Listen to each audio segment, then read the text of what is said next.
number 83 of Midas mode. Today, we're integrating animals, live animals, into our set. Hopefully they don't shit everywhere. My name's Purge. I'm here with Shane and Brex. How you guys feeling today? Good, good. We got Mr. Rue on the analyst chair, I guess.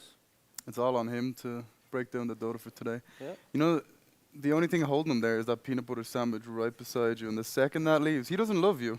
He loves that peanut butter. Yeah, No, the he love is doesn't. fake. He hasn't really moved much, You though. want to test it? Not really. Yeah, that's what I thought. He's warm. You don't believe. Keeps me feeling warm and more dressed up than I am. He's tanking it for me. You actually got outdone by a dog, I Kev. really Tight did, on yeah. him. You can see It's, on the neck. you know, there's embarrassing moments in life. Keep it down. Like, if you were wearing something bad and looked a bit shit, you're on a stream, you wouldn't want anyone to tell you, would you? No, that's true. I apologize, Mr. Rue. Good Oh God. my god, what a man. This is probably torture from looking at him. He doesn't like the hat. Get it off! Oh, no. Come here, come here. Animal abuse.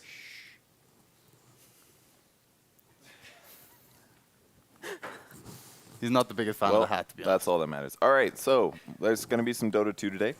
Yeah. It's going to be the last game for groups of EU. It's probably the least important. No, I'm just kidding. It's actually an important match. It's OG versus Mitterfeed.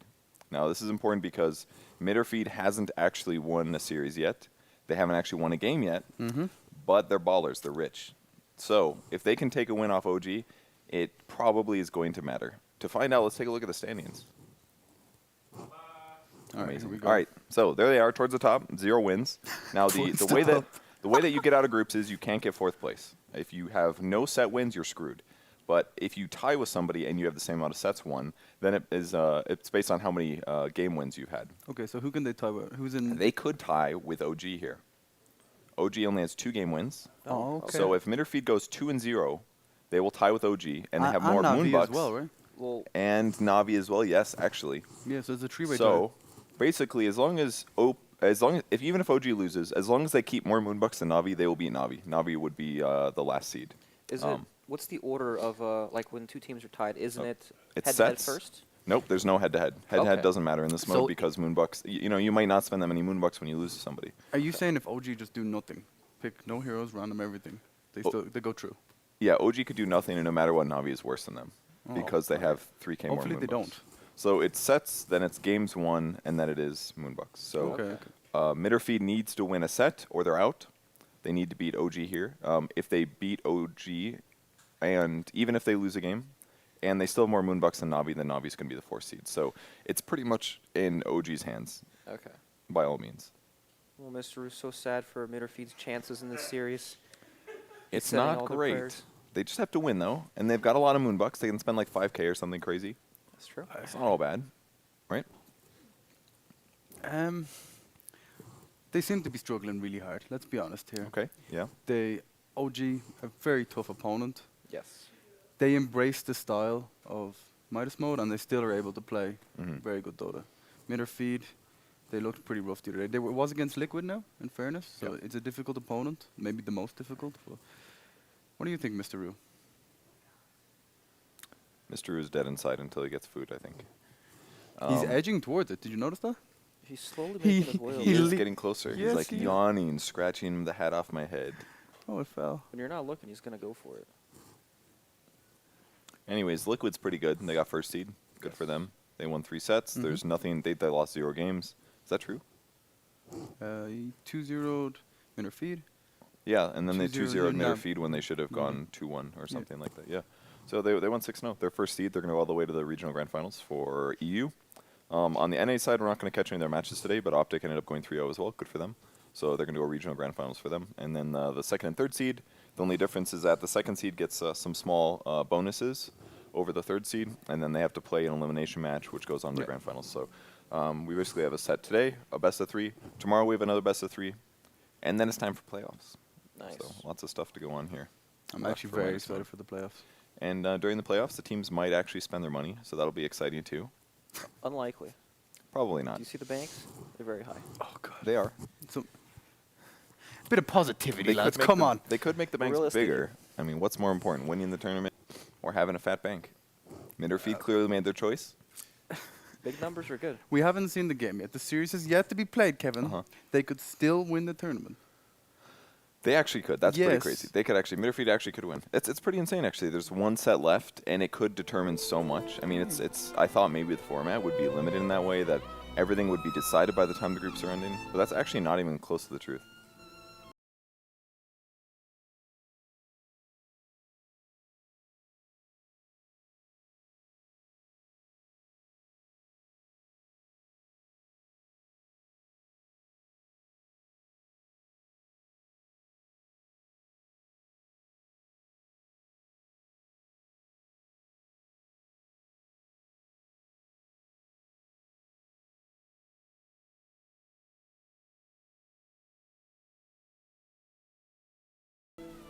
Quiet on the set, please. Jeez. Mr. God damn Rue it, is a Slacks. professional. Mr. Rue's lion tamer is here. Oh yeah, that's right, Nahaz. Oh, that's That's a great time to throw it to him. All right, take it away, Nahaz. He wasn't Give me a actually okay. second. 1 second.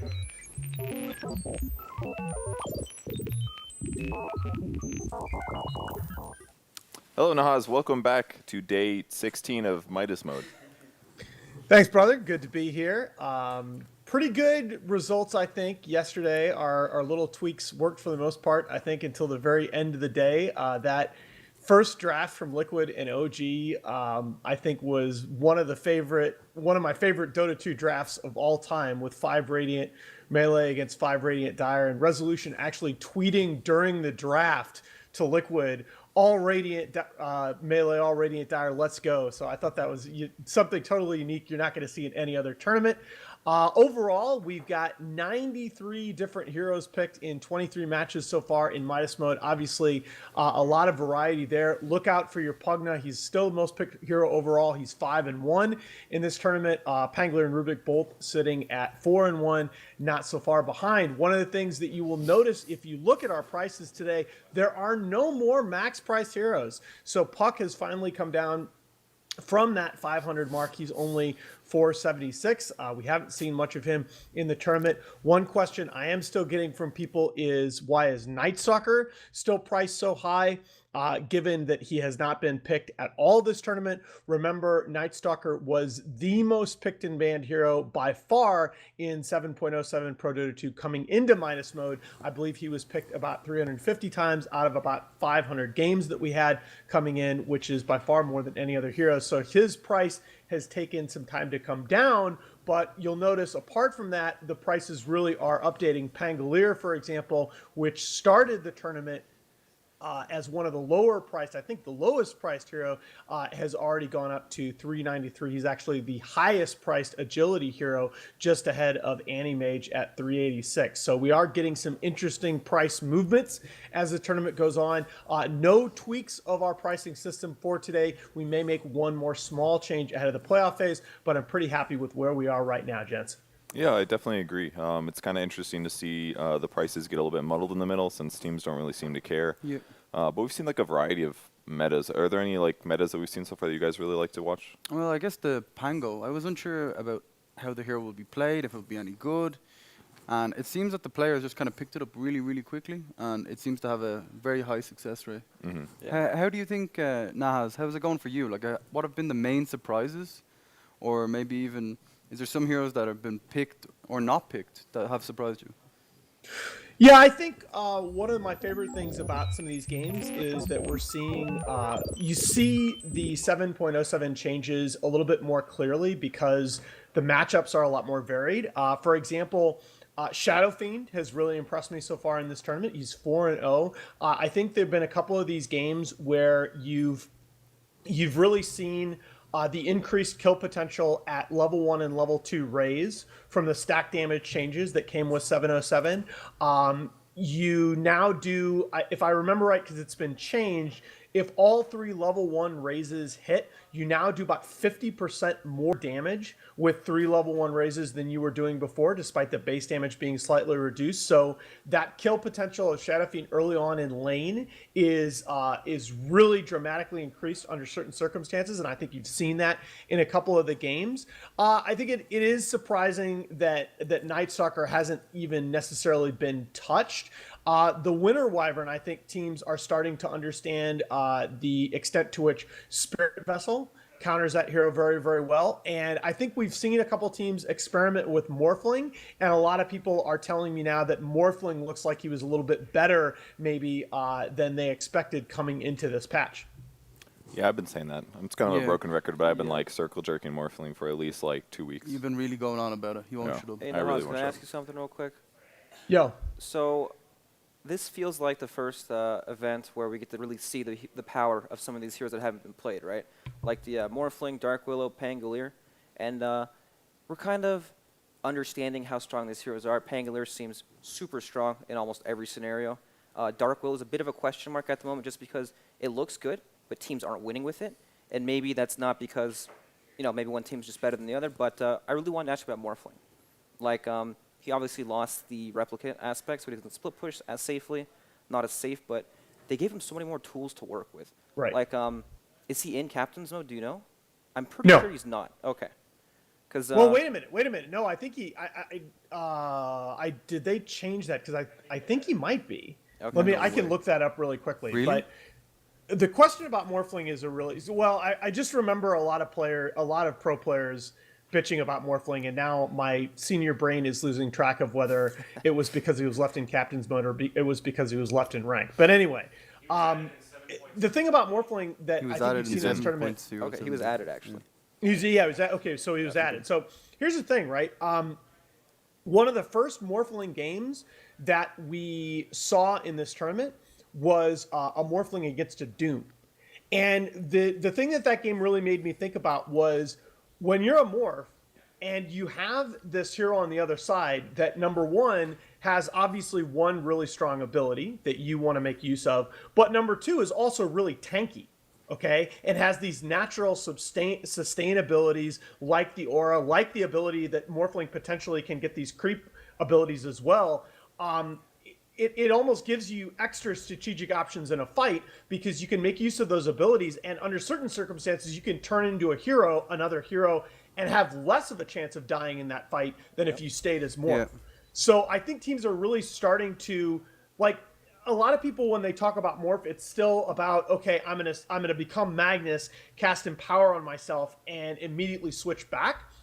And I think a lot of people are starting to recognize that there are circumstances, if there are really tanky heroes on the enemy team, that you actually might want to become that hero, make use of some of their abilities, and stay that hero for a little while too. So I think, like, I'm kind of with Purge, that I still think as teams start to understand Morphling and players become better with Morphling, that situationally he's going to be a crazy, like, must-ban hero with certain lineups. I definitely agree. Like, first of all, they removed the mana cost of his morph, which to me is huge. Some of the main counters to the hero were mana burn. Yep. Anti-mage was one that comes to mind straight away. Nyx OD. Assassin, OD, another one.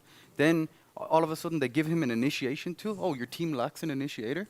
No problem. You just take over the Sand King. You go initiate. Then you turn back into your Morphling. You've gap closed. It's like Rubik. That's a carry. It's so much. Like, it's so much to give one hero. His tool, he has so much survivability. He has mobility. He has a stun. He can get more stuns. I don't know. It seems really, really OP to me. There's some crazy abilities they can take over too, like Tombstone, Yeah. for example. Any like building one, like Pugna is another one, right? Yeah. Yeah. For sure. I like things like Scorched Earth as well. Things that you can activate and then you just have that buff after you transform back.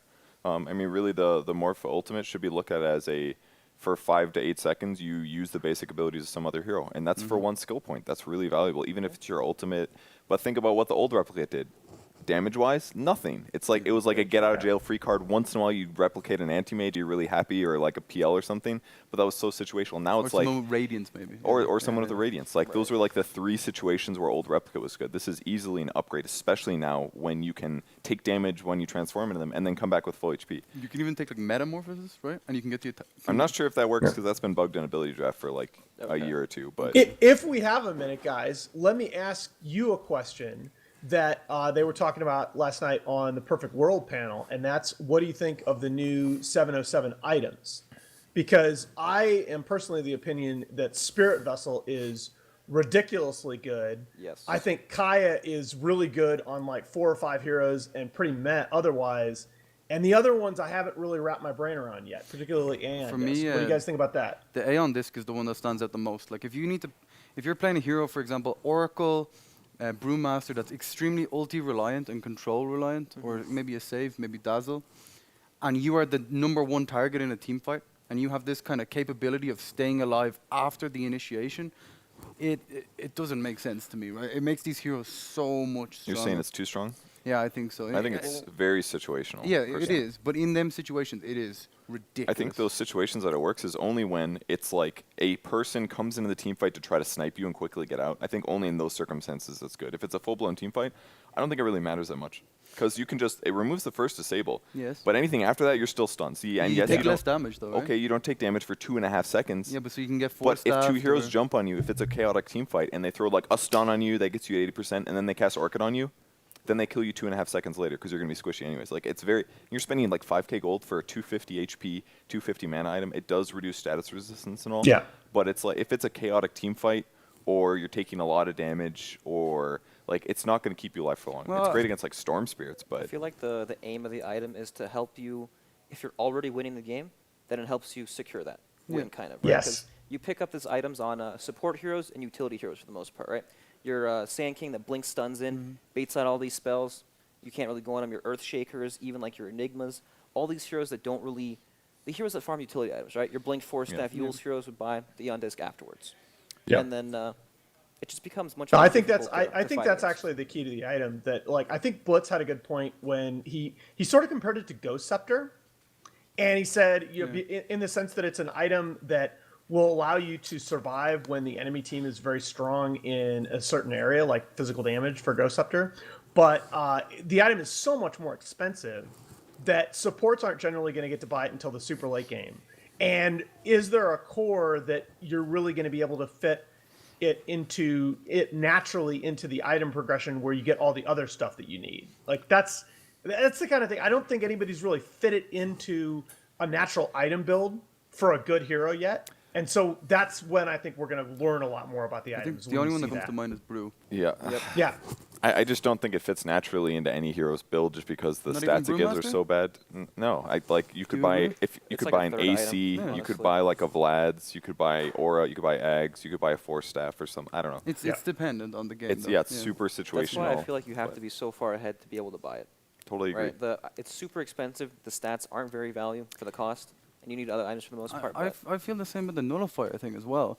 Like Yeah. that item just feels like, oh, I guess I buy it, but it doesn't really give me much, and it costs so much gold. The build-up is awful. Like Sacred Relic, Helm of Iron Will, Yeah. it feels really clunky. It's doesn't it? honestly like the same I mean- style of item, right? Like your Initiator would buy it, not really like your carry. You'd blink, stun, nullify, or something like that. Yeah, but it's so like it's almost a mini Doom in a way. Like I like that item for its offensive potential Yeah. and its applications in situations where there are these drafts where, for whatever reason, they're not necessarily planned as a 4 protect 1, but it sort of becomes that way because the other team gets so far ahead. And I feel like there are situations where maybe you buy Nullifier to just really screw over like Yeah. 1 or 2 enemy heroes. Like late But- game, conceptually, it's crazy strong, right? Yeah. Being able to not allow a carry to BKB sounds ridiculous. Or Blink or Force Blink or Staff, any yeah. of these utility items.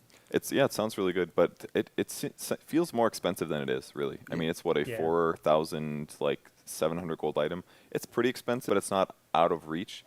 But when you look at it, it just says 65 damage, 5 armor, 5 HP regen. You just I think it's meant to be like Yeah.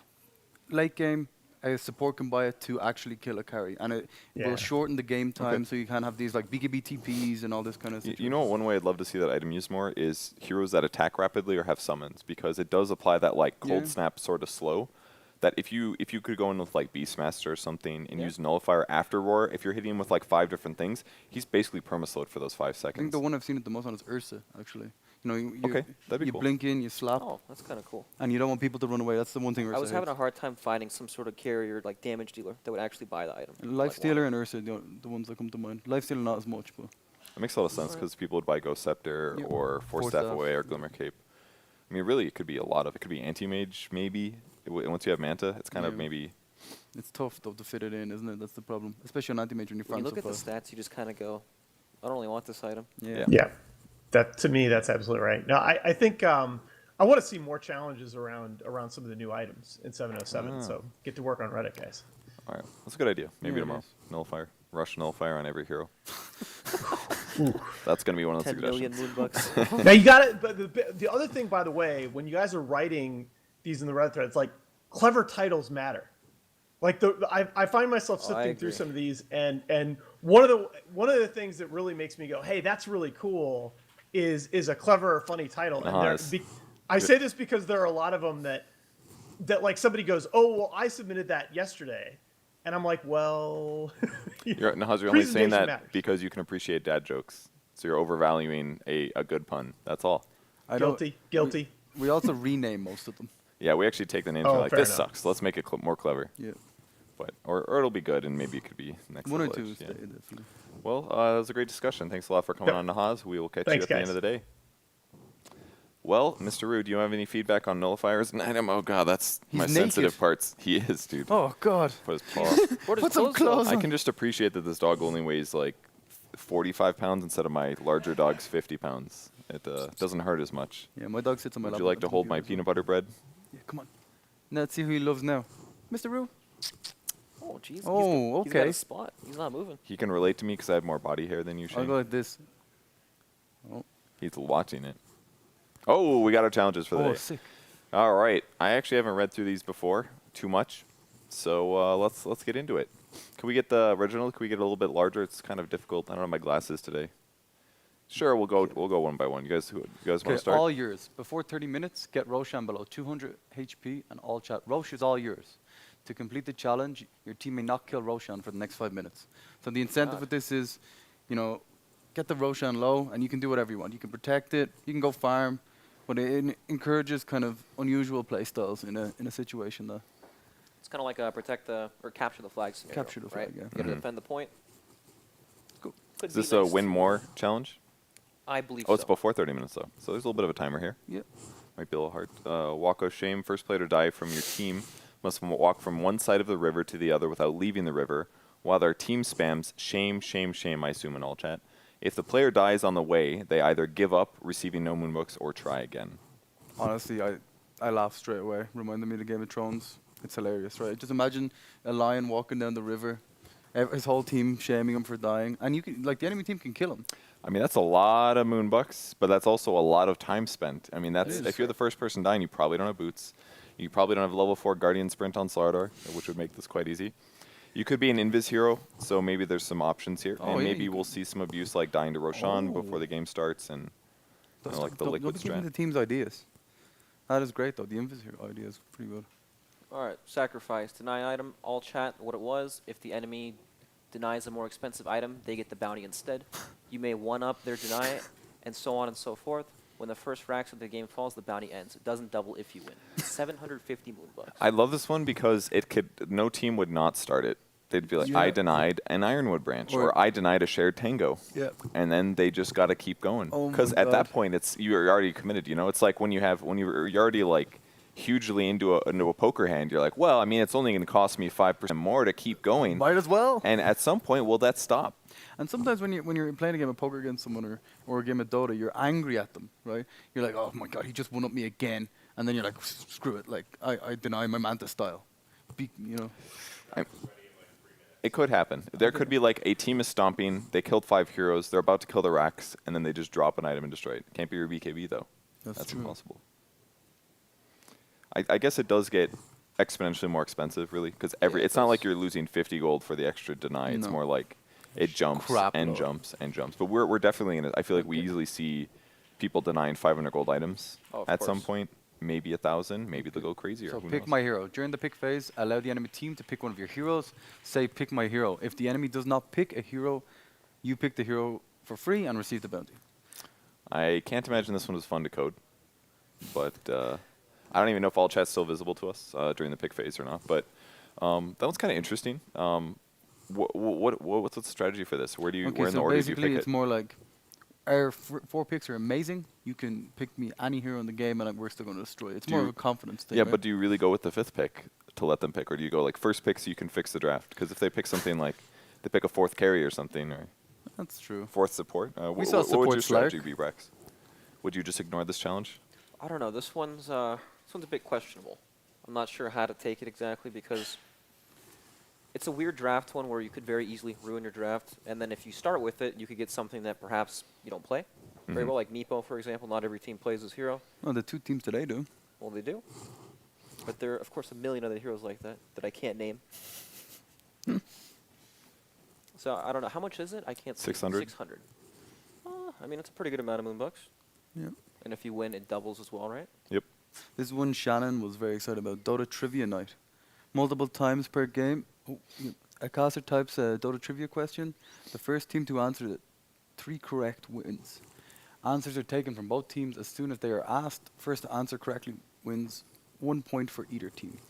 Yeah, so kind of interesting. I generally find, this is my general opinion, is that for most pro players, I would say at least like 50% of them don't really deeply understand the like some of the Yep. deep mechanics behind the game. They're just really talented and they work hard and they like learn stuff from like Reddit threads. And I would say some of the players do. So I think it's going to be interesting to ask like really bizarre things like, maybe not bizarre, but like who is the fastest projectile speed attack? Do you know, Brex? Ooh. Sniper? Sniper, and there's 2 heroes. Gyrocopter also. Oh, okay. Or like who has the longest attack range? I'm actually not even 100% sure. Lina? It should still be techies, I assume. Techies, yeah. But like a lot of attack ranges have been increased recently. I don't you know? count techies as All a this hero. stuff changes over the years. Exactly. So like if you really want to get deep into it to some like really obscure mechanics, But you we're can go in. We're not restricted to just mechanics, right? It could be This could be something lore. as abstract as lore, for Yeah, example, right? absolutely.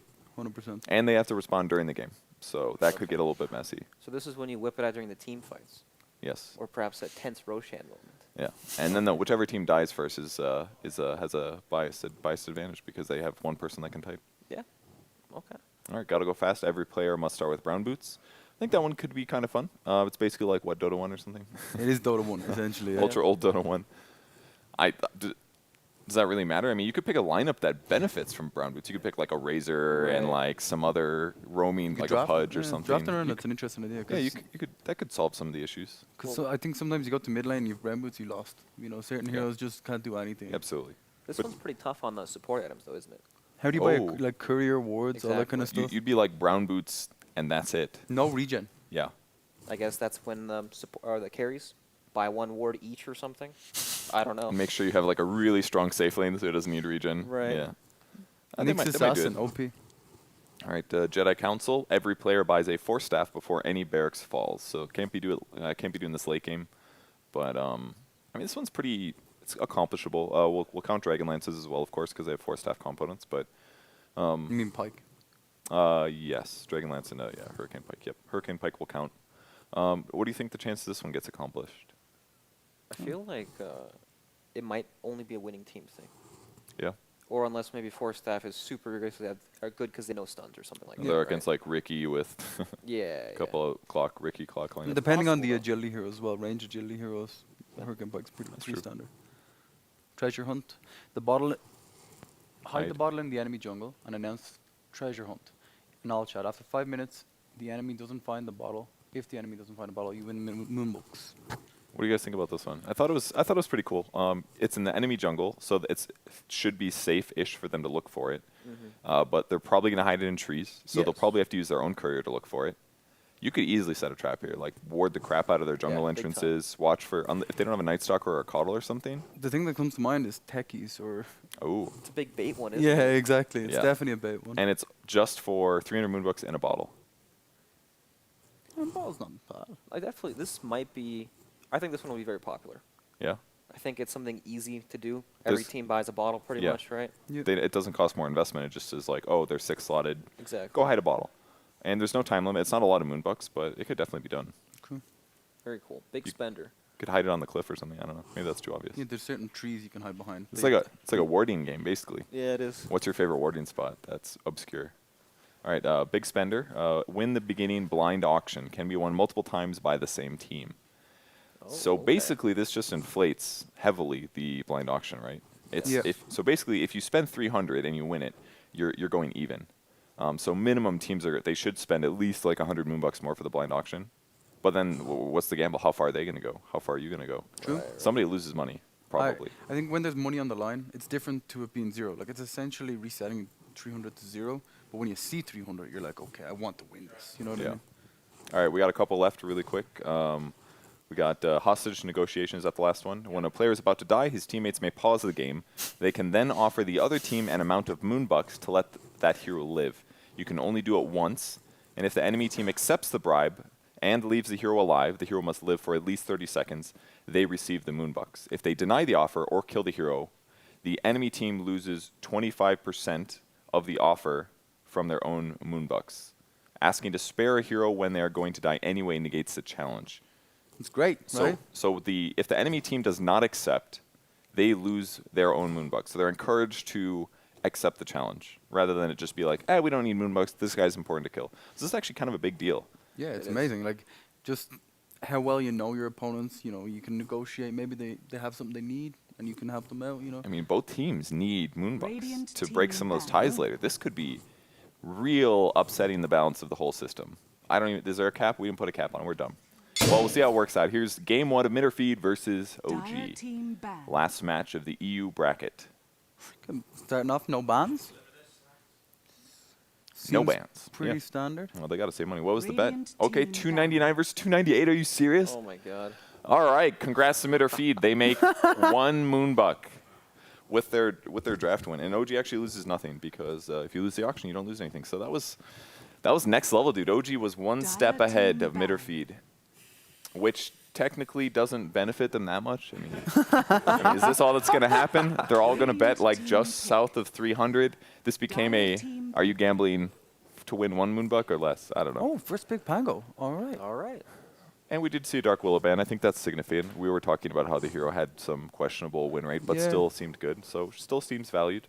I think the key there is it's not really understood very well, so it can be very powerful, but it also can. 10 seconds Yeah, I feel like the one remaining. place she falls off a little bit is damage output in the late game. I mean, Yes. obviously Bedlam's amazing, but if you play her from a support role, it It's doesn't hard, feel right? very safe to walk in. And you kind of need to stand right on top of your opponent. Otherwise, the Reserve time. full spirit thingy doesn't attack constantly. So it's certainly iffy in late game scenarios. Great control by all means, but damage-wise, like she from falls off. From a core position, it's easier to get enough farm to make it useful. or you get it Absolutely. earlier. A blink dagger veil. Right, kind and of then stuff. from a support position, it's mostly about the disables. Mm-hmm.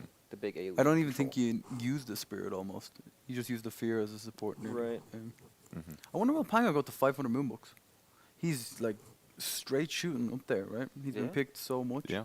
I mean, Nearly he's 400. definitely really good. There's been a lot of circumstances that we see a Pango that's like decently farmed, like, I don't know, treads, blink dagger, 2 javelins, and he just kills the enemy carry. And the carry's just running afraid the whole time because Yeah. he knows he's about to die. It's pretty incredible just how much damage that hero does. The Dire power spikes he team hits when he picks up his first javelin is pretty crazy. Yeah, He if starts anything, to- that's what breaks him. It's Javelin. Javelin is kind of like OP on these heroes that attack rapidly. really quickly. I think it's something that really changes the game. It's the first item I've ever seen that you can get it. It doesn't build into anything. It's not built from anything. You don't have to build it in anything. Exactly. It's and just good. it's just an item that you buy for expensive. Like what?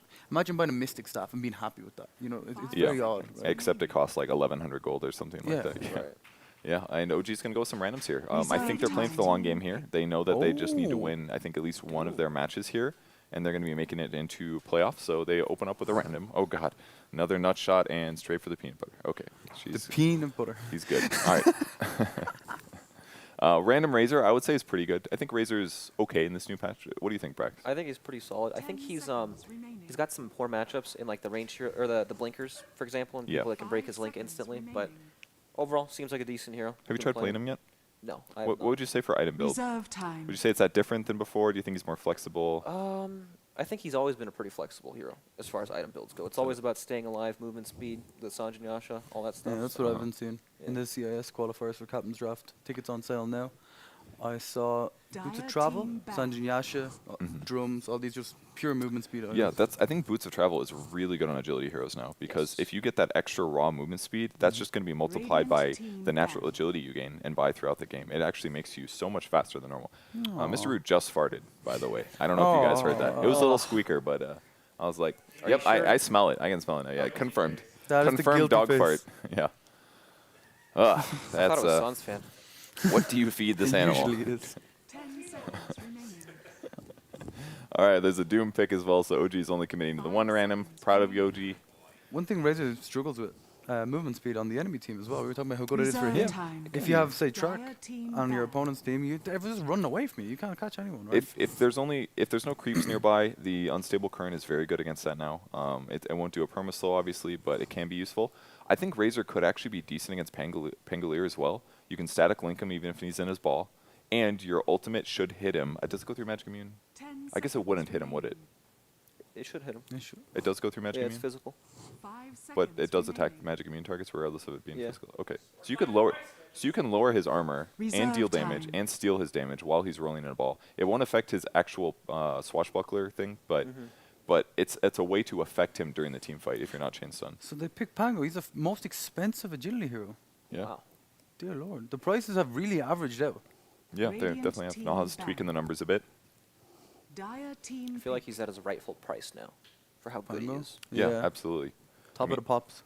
Which I'm kind of glad that we had Midas mode where we did, because there are a lot of heroes that weren't quite in captain's mode, and I'm sure Ice Frog is very pleased to have real-ish tournaments where teams actually try out these heroes repeatedly. 10 We've seen a seconds lot of remaining. Pangolier, we've seen a lot of Dark Willow, and if it wasn't for captain's draft or Midas 5 mode, seconds Yeah. we remaining. really wouldn't have. We just have pub data, which is interesting, but it's not the same. And this shows there's so much inference in a Reserve draft time. stage. We're getting to see how good these heroes really are, Yeah. or how good they can be. And where they choose to pick them, and there's the further level of how much moonbucks are you willing to spend on them in. Midas mode helping develop Dota 2. That's right. Yeah. So basically, Radiant team if pick. you want to slip us some money, Valve, that would be real cool. Yeah. Please. Please pay me. Please slip me a 20. Warlock. I'll settle for cosmetics. Okay, so Warlock into Pango.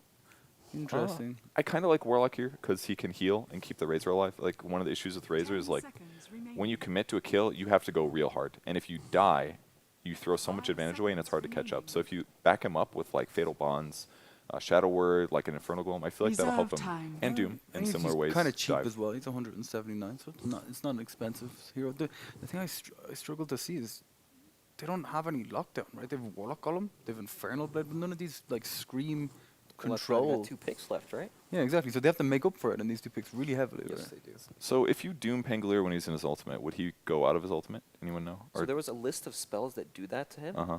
and I don't remember any of them, so I couldn't tell Great. you. So there was a list. We just So if don't anyone's know. interested, they could Google it. Yep. It seemed like Hook did it the other day when Navi played against him, but I'm not 100%. In Dire Chronosphere, he team remains in the ball and Okay. spins on the spot. So if Void walks up and hits him, does he first get knocked back?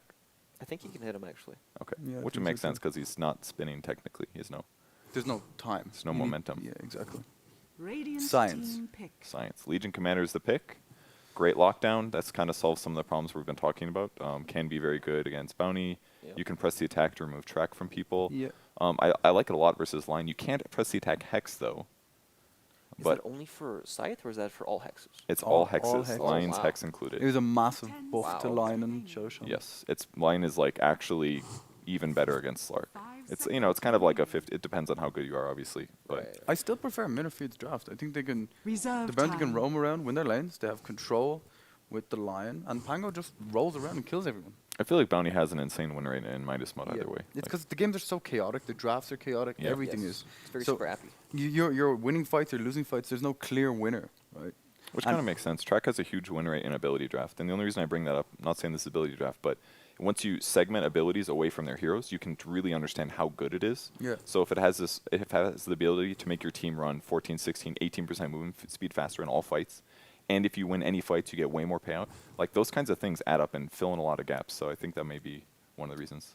It's not bad against Razor as well. Helps you be faster than him. Yeah. Helps you get Yeah. away from Doom. If somebody gets doomed, you just track the Doom, and then your ally runs faster. It can be very useful, but against like a Legion, I mean, Bounty could be caught quite easily. I think in general, Bounty Hunter is a hero who plays. He doesn't play off long cooldowns, right? As long as cooldowns like Yeah. Shadow Walk or something, right? And that is really strong against heroes like Warlock who have 170-second ultimate cooldowns. Yeah, Just that's because true. they can constantly run at them, it's easy to scout them out. You can use Bounty to get deep wards down and make it easier to start engagements on the enemy. It's like a hero that Warlock really doesn't enjoy playing against. Yeah. Well, with that said, though, I think one thing I really like about the OG draft, between them having like Doom and Legion, they have these really good like evasive late game carry core counters. team So even if they want to pick something like Storm or Ember Spirit and weave and abuse these like invis scouting, it's going to be hard to do so. Oh, this is an amazing without pick, getting actually, for punished. mid or feed. Sniper sitting on the back lines. Legion, like his blink range isn't even long enough to gap close. Yeah. Razor can't Radiant's link team him. banned. Doom can't get at him. Even if Warlock ultis, it'll be so far away Yeah. from Sniper. Like it's. Remember that really painful game we played last night that we tried to block out of our memory? I don't remember. no. What hero? I was playing Troll Warlord. I had an SNY, FaZe, and Mask of Madness. I was like, I'm going to go kill the sniper. I'm Oh, killing people. yes. I popped FaZe, Awesome. Mask of Madness, and I had SNY. I was really fast. And he had that knockback perk. I was like actually in place. He just Okay. kept pushing me back. The It was knockback insane. perk has it's a double-edged sword though, right? If someone's running away from you, you actually help them escape. Okay. So, yeah. But I definitely wanted to kill him. He was destroying my throne, and we had no buildings. But I get your point, yeah. I think this is a Reserve great game time. for it. Yep. It's kind of weird that you can say Sniper is good against run-at-you heroes now. But Yeah. in late game scenarios, it was surprising how Because he beneficial it attacks was. so quickly, You know, right? in theory, Sniper's always been good against these like heroes like Legion Commander that need to find that proper blink, right? It's true. You drop out the shrapnels, you have 1,000 attack range, it's easy to position far enough back. And when you have something that gives you some sort of vision like the Bounty Hunter, sure, Track doesn't give you that big AoE vision like we used to see, but he's a hero that you can use him to invis on the sides of these team fights to find heroes like Legion Commander, to help Yeah. Sniper play the fights a bit better. And if they don't get their initiation correct, team- Sniper's amazing. He just Exactly. needs like people in front of him to help keep him a little safe. What's our pick on OG? Safe lane Slardar, huh? Is it really safe lane? Oh Looks god. like it. I mean, it could be. His perks are very good for carrying right now, and there's a lot of tanky heroes on the enemy team. I played Razor against Slaughter just last night, and it was really tough actually. I guess the only hero that comes to mind is like Quap. Like I guess, do you send Doom into a support role with Warlock? It seems messy, and then you put Razor in the safe lane. You need a gap Reserve closing hero. time. What about like Maybe Earth PA Spirit or something? Lycan. Do they need a carry? Well, I mean, they could have. I guess you could go a different hero, but Spirit Breaker. I think PA's not terrible. It could work. They have pretty good nukes between like Pangolier and Lion and Sniper, but Well, all I'm seeing is Sniper on the backlines. How the hell do you get to him? What do you yeah. do? I mean, okay, There that's you go. perfect. Yeah, there you go. That could easily be their core. It's going to synergize great with their lineup, minus armor between all their heroes. Swapping Sniper in is always going to be one of the best solutions. It's a Lincoln's popper for late game as well. Very long range Lincoln's for Yeah. Doom and Jewel. And more disables. Again, the minus armor is amazing. I think Venge is a great pick. And we saw her late game as a carry on VGJ, and she did actually a disgusting amount of damage. And she attacked super fast. It was like Butterfly, Hurricane Pike, Treads, Mask of Madness. That was like the fastest I've ever seen a hero attack, other than like a crazy Alchemist. She scales very hard into the late game. Yeah. And even though I think the Venge is super good against the Sniper at pretty much all stages, I have to favor mid or feeds draft. I feel like their lineup is very fast-paced. They don't need to sit back and wait for these ultimate cooldowns while some of these heroes on the side of OG, like, they need time, right? Yeah. Razor, not Yeah. the fastest farmer. If he doesn't have the best lane phase, then sometimes ends up playing catch-up the whole game. And he's leaning against the Sniper, who I would say is a very good matchup. I'd agree with you 100%. But Jesus. then you have to think about the teams. Like OG, mid or feed. How even are the teams? You know, I removed that from my equation. as did I. Kevin. I lost my finger. It's gone. Dear Lord. I thought he was going to do this like Oh, is he polite, re- like step up and then. Come here. No, he Come here. attacked. He's like, Baby Come Slacks here. is dangerous. yeah, dude, he's always hungry. Always hungry. All right, we're going to be getting into the game here. Mid or feed or OG. I have no idea who's going to win. I have no idea who's casting. Take it away, guys. Thanks, friends. Welcome, everybody. Suns fan here with the old Trent Packs at twitter.com. How are you doing? Hello, hello. I'm doing quite well. Nice, bright, early morning of bounties and Mr. Rue. Yeah. Now some Dota. And we have some pretty crazy bounties today. And of course, I personally, and I think you share the sentiment here, Trent, the one that we're most excited about definitely has to be the trivia. Oh, of course. I mean, that's our job. I think We've been tasked. You may have one for the Oh, beginning of my the game. goodness, I Is that do. right? I think you might be right Oh, here. I can't wait for this. All right. So Trent will be the designated question asker. Of course, we will try to collaborate as much as possible. Oh, I'm on. You can do it, Trent. I know it. Come on, Trent. You hit the paste. Why doesn't it work? Oh no, Trent. Why? I'm working Why on have it. you ruined it? You've ruined the moment. Well, All right, I'll just console until it. you I got can. it. Okay, sure. Console's turned off on this computer. Excellent. Just type it the old-fashioned way. As Brax is going to be massaging me in the back. You guys Oh, there we can't go. see him, but it is very nice. He has very gentle fingers. How much HP does Roshan start with? So, somebody's going to have to go check. Boxy's going to go. All right, there we go. That was a little catered towards feet there. That is awesome. Very good. We're gonna have to say they did it. They completed it. Okay, good. All right. So first to 3 points will get the bounty, which is how much is the bounty, Trent, off the top of your head? Off the top of my head or by alt tabbing, it is 600 moonbucks. Congratulations. 600, okay. And of course, we're gonna try to do it in some weird situations, maybe in a team fight. Not really sure yet. That's up to Trent at this point since I'm doing the camera. You can't miss any kills. No, of course not. Best cameraman EU. I know you are, buddy.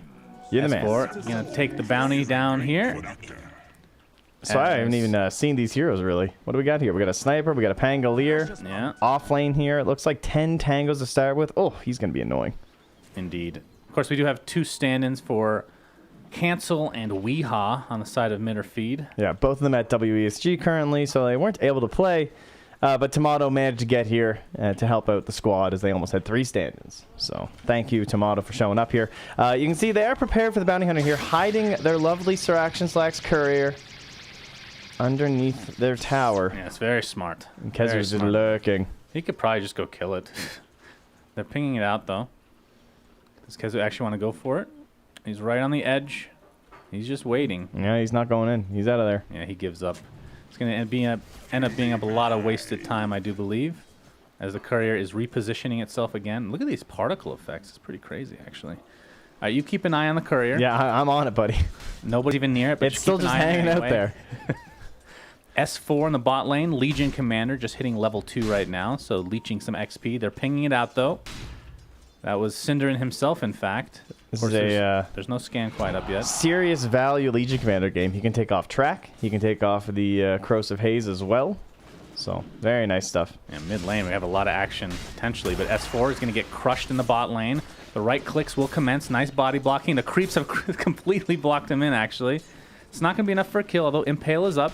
Or Earth Spike, I should say, in 1 second. Oh, Cinderin, speaking of blocked in, he can't get around that way. Oh, Cinderwin gets the Earth Spike off. Attempting to get out as S4 and the creeps both chase him. Overwhelming odds is available. Not going to do that much damage. Only level 1, so he will live through the day.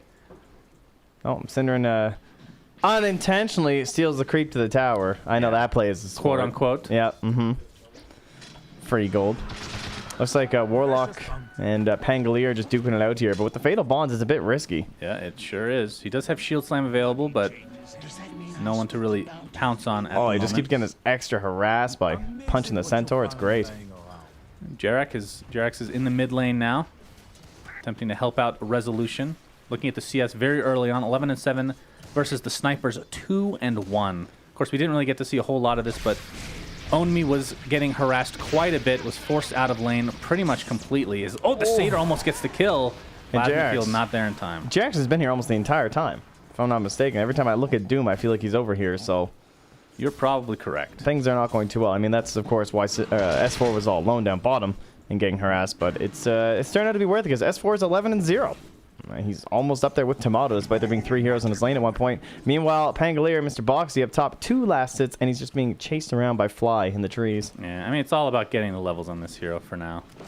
And you can create more space later, especially once you get that level 6. We've seen that time and time again, depending on the area in which the fight actually takes place. But a lot of people wanting that skill to perhaps be nerfed in the cooldown department, if nothing else. Stun down bottom on S4, but they're not going to follow it up. I'm watching Yeah, Kezu get Crush wasn't chased quite down by ready. Jerax right now. Still has that Satyr Shockwave. Didn't realize that was actually called Shockwave. That's it. That needs to be It's not changed. actually Hadouken. It needs to be changed. You can't have a hero skill the same as a creep skill. Isn't that a thing? It's top lane. We're going to see Boxy just barely get away, but the Shadow Word is going to tick him down, and first blood goes the way of OG. That's very nice. They're ahead on all fronts right now. No tail at the very top in the last hits, and I would say this is kind of a hero that you look at No Tails maybe struggling with, just because it doesn't, he can make some space, but it's not as good as Space Maker's a lot of other heroes that we often see him be very successful with. And it's a hero that has some issues with falling off in the mid game, which has often been maybe the big criticism of No Tail in some games, where it feels like he just kind of never gets back online.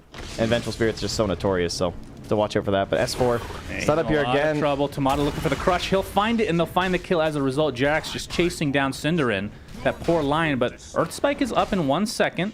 But the Hadouken, like you talked about, enough to take him out. But Jax now, in turn, will likely fall. And Tomato picking up a kill for himself now. So I guess Kezu got the other kill. So a 2-for-1 trade in this bot jungle. Puts Tomato pretty high up there. I mean, geez, it's a lot of dire heroes at the top of the net worth chart, though. My God. All of this gold, it's brutal. The Yes. Radiant heroes are quite poor. Well, that's kind of the deal with Bounty Hunter, though, right? Once you hit that level 6, that's when you can actually have these comeback mechanics. So They to better speak. hope so. He's only level 2 right now, though, so Kezu struggling a bit for now, but they're going to try to go onto S4 potentially. Tomato looking for the crush, perhaps. It's just Although such a mid lane, hard we're going to have some grab. action. Resolution's in a lot of trouble draining that damage from Boxy. The shield crash comes in, but Onmi gets taken out by Jerax's beautiful rotation, and they're going to get 2 kills out of this. They somehow turn this around, and Resolution with the Shadow Word as well as Health Salve looking very pretty right now. Kill score doesn't look too bad, but 3K net worth of 5.5 minutes is Yeah. very disgusting. That's a good word. Yes. I couldn't have said it better myself, Trent Pattis. They are shadowing Jerax here, though, so it's OG looking for an aggressive play, but Okay. maybe Fly might run into trouble because of this? They just won't be able to get the kill. So, thwarted because of the vision by Kezu. Yeah, Resolution's link there does break off, and Kezu forced to just try to get as much XP as possible to hit that ever so elusive level 6 on Bounty Hunter. Expect that to come around level 10 with potential tome, I suppose. I think that's essentially reserved for that hero, I would Yeah. say. Tomato is eyeing up a Mask of Madness here, so that's going to be his plan to get back into the game. He's got a couple different options. He could go potentially for an Armlet, potentially for a Blink Dagger really early on. But I like the Mask of Madness. It's a little bit in between the 2 items. A little bit aggressive, a little bit farm speed. So he's going to be able to trade pretty well with S4, but with this level 6, I mean, he knows he can't has duel him as long as duel. the Corrosive's there. You could do it. You could do it. He might lose, though. Look at that Overwhelming odds. Corrosive Haze. You I want to mean, fight a guy you when you give got -9 armor on you? Look at this. Yes, I do. Jerax gonna get initiated on. Earth Spike will be there. Boxy trying to block him in as much as possible. Looks like the shield crash will be there. That'll be enough for the kill. Cinderin attempting to get out, but Resolution's damage is just out of this world right now. 2-for-1 across the map. Own me. He's gonna take some more right clicks from Fly, and there's the Shadow Word. That should be enough to get the kill. And that is a solo kill for Fly. Don't see that very often.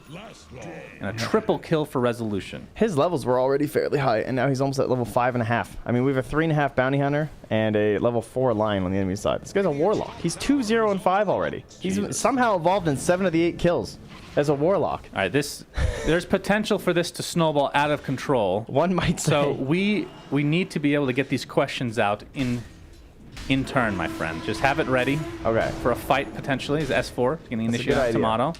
Crush is available. So Jerax is here, level 4. See the Infernal Blade come to work. Corrosive Haves, though. Tomato taking the overwhelming odds, and again the Shockwave dealing so much damage, but Tomato will survive. Cinder in level 4 now in the bot lane. Yeah, we haven't really seen much from No Tail. You're right. A hero that doesn't really kind of drops off a lot. We've seen him quite a bit in Captain's Draft especially. Oh, he's having a great game, though. Like, with Yeah, a this start game like great. this. Jeez. Like, completely uncontested in this Yeah. lane. He's gone for some very tanky items, though. Nothing too crazy. Like, he didn't go for maybe a really early Mask of Madness or something. Just, like, farm up very fast. He's very beefy, so Oh, he's going to get the this'll let swap leave him all into the alone. Magic Missile. Swashbuckle is there for Boxy, though. Creates a little bit of space for him. He's next to the shrine. Will use it. Shield crash as well. And Boxy... This is an offlaner, guys. Yeah, well, his cooldowns aren't that low just because he's only level 4 right now, trying to potentially get denied, but it ends up helping No Tail get the kill with the Magic Missile. And then at the same time, did Looks we like lose? Jerax died in Yeah. the bot lane, but he's back again. Is he going for another death here, potentially? Look at that armor. Oh my god, the So low. overwhelming odds deal so much damage into the Shockwave. It's going to end up being 2 kills potentially, but here's the duel, and that is a freebie for S4, and 3 kills in the blink of an eye for OG. All right, get that question ready. right, not, I mean, not it's yet, ready, though. but we need a fight. Well, that was a fight technically. That's true. I was It just was kind just of so amazed. fast. I Is didn't it a want to good one? interrupt. I guess you My- can't say it because in case the manager's watching or something. But It's an okay one. It's a historic one. It's an oldie. Oh. How about now? all right, yeah, now it's perfect. There's the magic missile onto Cinderin. The swap is there to the Howl. Onmi in a lot of trouble getting static linked right now. Cinderin will die on the backside, and it looks like that might break things up. Name one skill from Dota 1's the Gambler. Oh, ante up. Wow, Cinder, damn. so fast. Damn, that was maybe you were right. We should have put more than one. He would have gotten both. You know, I'm actually not surprised Cinderin being a Gambler hero player. I mean, that sounds just awful, dude. Just awful. 7K down, but they're going to get the bounty potentially. All right. Get the third question ready. This might end pretty soon. I don't know. Do we have anything that's catered to OG, perhaps?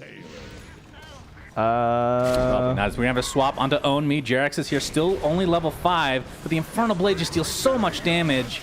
Resolution, of course, taking it for himself, and there's the Doom onto Tomato. A nice impale onto 2 heroes. Boxy with a considerable amount of damage with Swashbuckle. Not enough to actually kill Jerax, though.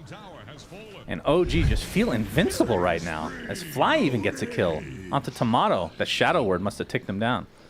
Maybe during the next team fight we have to drop one here. Things are getting a bit scary. 10K lead, 10 and a half minutes. And the problem is, OG is the one being aggressive, so they can't really answer the questions.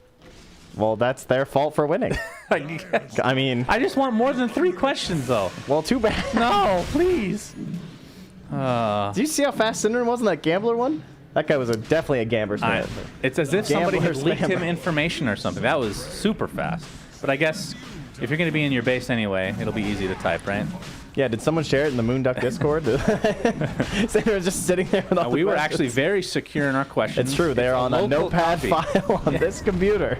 So unless Cinder has access to this computer, then we're good. As this Roshan looks to be taken out here. Tomato, no Blink Dagger, anything of that sort. So we'll not be contesting this at all. And Resolution or No Tail are likely to pick it up. It will be Rezo. As the scan comes out, but to no avail. All right. Looks like Fly is saying they're in here, according to that circle. He was kind of right. Yep, I mean, if you circle half the map, you're going to be right. Yep. Well done. Usually. Tomato Okay. and Kezu. What's All right, Kezu let's figure still this out level here. 5, by the way. My goodness. 10K. All right. I mean, what do you it's- do? It's bounty hunt. You Who have do we to get kill? track kills. Okay, we track kill. We just get a track kill, triple kill. Look, they have Pangolier. We haven't seen the ulti yet. Yeah. That's the play. We look at the stuns. So if they get a Pangolier onto like 2 or 3 men, if they get just one Rolling Thunder kind of a play, or any of their 3 stuns, as long as you lead off with either the Pangolier Rolling Thunder, the Slithering Crush, or the Earth Spike, you have follow-up. We can keep chain stunning people with some tracks, maybe some shurikens. Sure. It's possible. I mean, track is now officially online. It's probably not possible. Probably not possible as we hear a duel coming to play onto Pangolier, so you won't see that ultimate of his quite yet. And I think it's Resolution, about time here. Maybe the There's the next first engagement.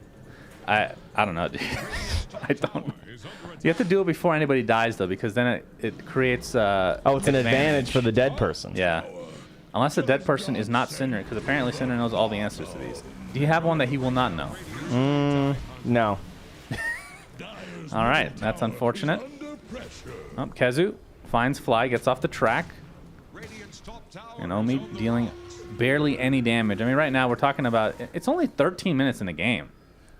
Treads Aquila, whatever you want to call it. Aquila. Heard so many pronunciations of that. I don't actually know what's correct. Wow. Cinderin's not worth a doom, I believe is what Jerax just said. That's harsh. Well, that's okay, buddy. Oh, Boxy's going to pop that ult. Oh, the net comes out, though, and that cancels it. Oh, Magic Into the Community. Infernal Blade, into the Doom, and Boxy is dead. No Tail wants the kill for himself, but S4 will take it. Well, actually, Jerax gets it in just with the doom. So is that 100% that it cancels it, or he could have canceled it himself technically? Well, you only have Magic Community and it's net, so.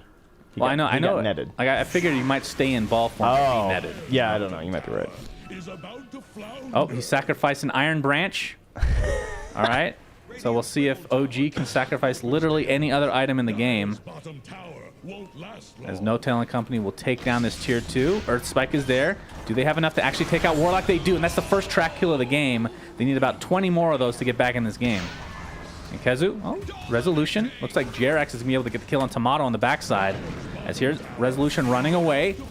On the prestigious world-acclaimed gold-plated Ags Power Rankings by renowned author Sunsfan, which hero is placed first?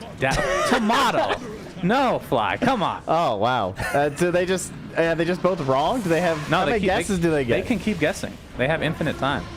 Looks like this tower's going to be taken out as Boxy's in a lot of trouble. Probably well, something technically, wrong. that is incorrect. Oh, he won. All right. He got it. He got it. Congratulations. So, Mid-Ar Feed might be feeding their lives away, but at least they got the trivia correct. 3 for 3. Congratulations, Cinder. Wow, 600 whole moon bucks. Did he get the first one as well? Yeah, Was he it got all him? 3. Like him specifically? I believe so. Man, Cinderin's a god. Well, someone else, Boxy is the one who Pangaliered into the pit, so I'm not sure. Oh, true. Yeah. Yeah, that's right. Okay. Yay! Kezu scouting. We things try and out bring now. a positive gaming experience. They see Resolution. A sense of fulfillment, as they Yes, say. it's very important. Everybody Yeah. should win, right? Yeah. That's the American way, at least. We're going to have the Chaotic Offering come out. Tomato trying to get a crush off, but he's in a lot of trouble. Sprint away. Looks like we have a swap now. Duel on the backside. The Sniper's dead. The Lion's dead. Boxy looks to be next. Pops the Shrine, though. Will stay alive for now. No Tail. Is he going to give up? Boxy? No. He cannot get out of there. Double kill for Resolution. And OG are stomping their way to victory in this game 1. Just a bit of a rough start. You know, maybe game 2. Might have to spend a few more moon bucks. Yes, maybe. I mean, you might as well at this point. They do have a lot of moon bucks. They have they won one game yet? I don't think so. So spend all of the gold that you They're can. losing 2 tier 3s at once at 16 minutes. Whew. Yeah, that's That's a rare rough. occurrence. Shrapnel comes out for Own Me. Still sitting on the same items that No we've Tail's seen. going back just to deal with this guy. Look at him. Courier jebaited. Tomato. I did not watch that, but that's okay.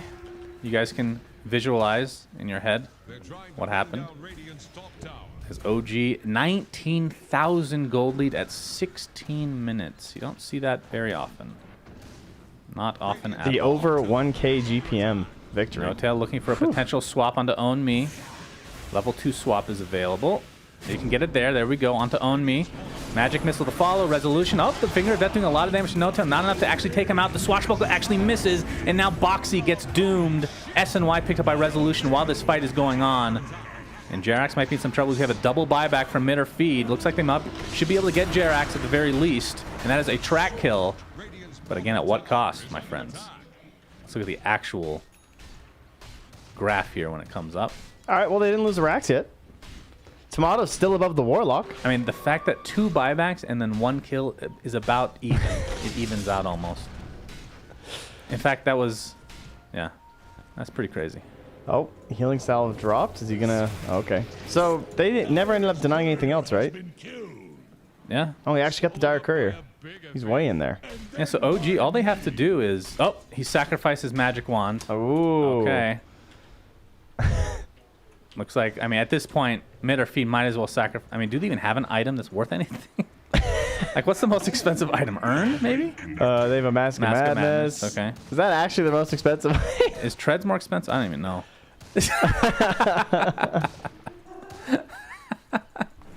Yep, Cinderin sitting on 900 gold, quite a bit away. Any lulls in the chat? Oh, I missed another kill. All right. I mean, these kills are almost insignificant at this point. Hey, he got the Courier. That's why he was so far over there. Oh, So, I I see. mean, Okay. worth it in the end. All right, well, let's see if Mid-Ar Feed can deny anything more. Oh, wait. Oh, yeah, that's right. Racks have not been taken. You have to... Once a Rax is taken, then the sacrificial items will end. Exactly. So they can still do it. What if they were 1 hit away from doing the racks and just get the top Yeah, thing, that's you the- know? that's the That's play. probably the play. Yeah, Cinderin's maybe talking up some chat strats here. You know, Cinderin always thinking of those crazy solutions to these issues. Like, we're going to You lose should think anyway. about a solution to OG. It's literally not possible Oh, okay. without some massive throws. Gotcha. But then again, you do Treasure have- hunt. Oh, where's Fly? All right, so they've hidden a bottle somewhere in this jungle, right? Oh, I found it. Where? Down here. That was easy. Wait, what? Oh yeah, I see it. Oh, Yeah, they're he's- never- all they're right, they've never gonna find re-hidden that. it. They put it in a better spot. Okay. They are never gonna find this. There's no way. They have a bounty hunter. Look, Kezu's hunting through the trees. He's looking. Dude, Is that even a pathable area? Dude, he's gonna find it. Oh my Oh, God. the sentry. Oh, Alter, over the bottle. Oh, he got it. That was so fast. Kezu God. Oh my goodness. That is pretty sick. Type GG, please. I thought he was gonna ult him. That is amazing. I guess then he would have just revealed all the trees. Very impressive, I have Yes. to say. Quite. As this tower right now is going uncontested. All right, here's the tomato blink dagger. This Yeah, is their time big to play. deny the blink tag. Time to use it and then deny it immediately. All right, No Tail looking for a potential swap. No one in range. What level is this swap now? It's only level 2 still. Still so early in the game. Can't stress that enough, Trent Packs at twitter.com. Thank you. No Tail is going to be frontlining right now with that Shadow Word. Cinderin in the back line. Looks like we have a crush onto a couple heroes. Doom, though, onto Cinderin. He won't be able to do anything this fight. Resolution, there's the duel. That is an easy kill onto the Pangolier, and Sniper will be next on the list. The buyback, though, from Oh, he's bringing in the Pangolier. thunder. Yeah, I hear it. Here it comes. Oh, this could be a good one. Oh, he's going to hit 2 heroes and bounces off into a crush. Actually, really good, but is it enough to get any kills? They're so far behind, and OG are essentially unkillable. They find S4, but Resolution looks to be cleaning up every other Now, there was a hero on nice the map. tactical choice here, as you saw by Kezu. He, during that team fight, chatted, I have sacrificed Fly's bottle. So currently he is leading, as that is a more expensive Oh. item than a magic wand. Oh, Jerax. If they destroy this Rax, they're sacrificing. So who took the bottle and killed it? You said Kezu. He destroyed All Fly's right. bottle. All right, they won. Looks like Mitterfeed won that challenge. Yeah. Congratulations to them, the challenge masters. I mean, they're cleaning up on Moonbucks. Is he talking about the... Oh, the sacrifice. No, you did not win. Yeah, Kezu definitely won that.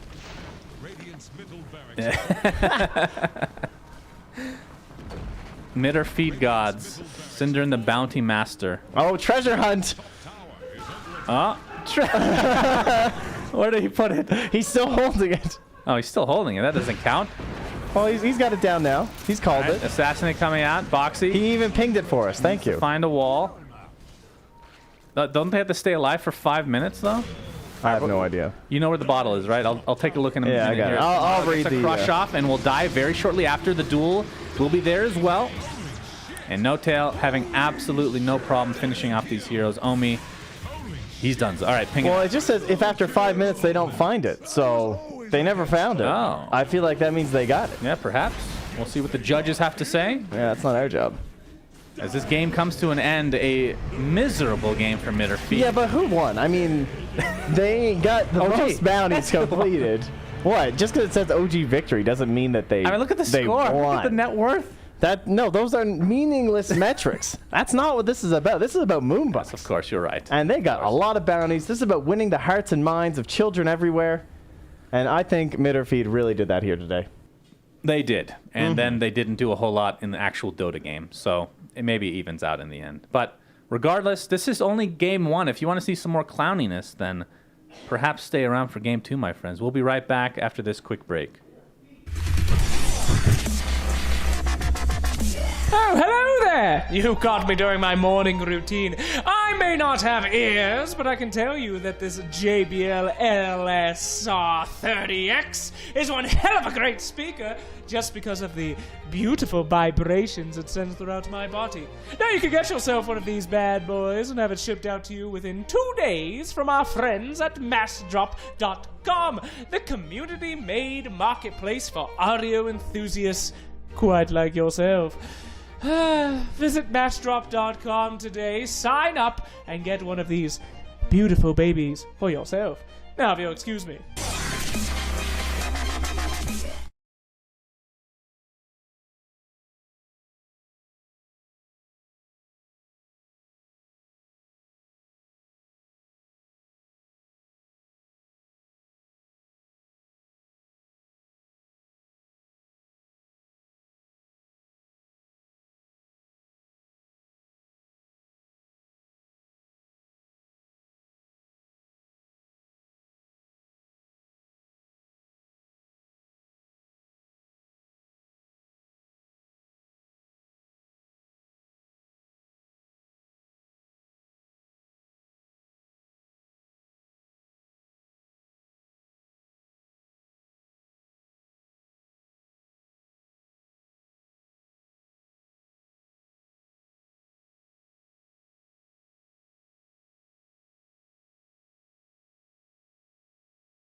Back. Hopefully you didn't catch me shushing everybody that was talking. Game 1 They was definitely did. finished. And Mr. Roo is still having a great time. How'd you guys like the game? Congratulations to Mitterfeed for winning the bounties. Yeah, they got a couple. Yeah.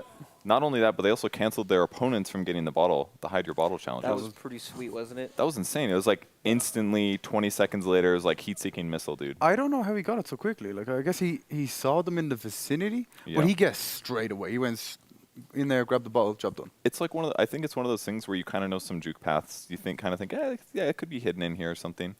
I'm sure they get a lot of experience with those because Yeah, they are 'cause on it's- average lose games, so they have to do this like really dangerous split pushing thing where they hide in trees, and Oh, I'm I sure that thought- gave them an advantage. I thought you were talking about Kezu's like experience playing hide and seek or some Yeah, other just kind that of they- angle. Just that they haven't won a game yet. Okay, That's all.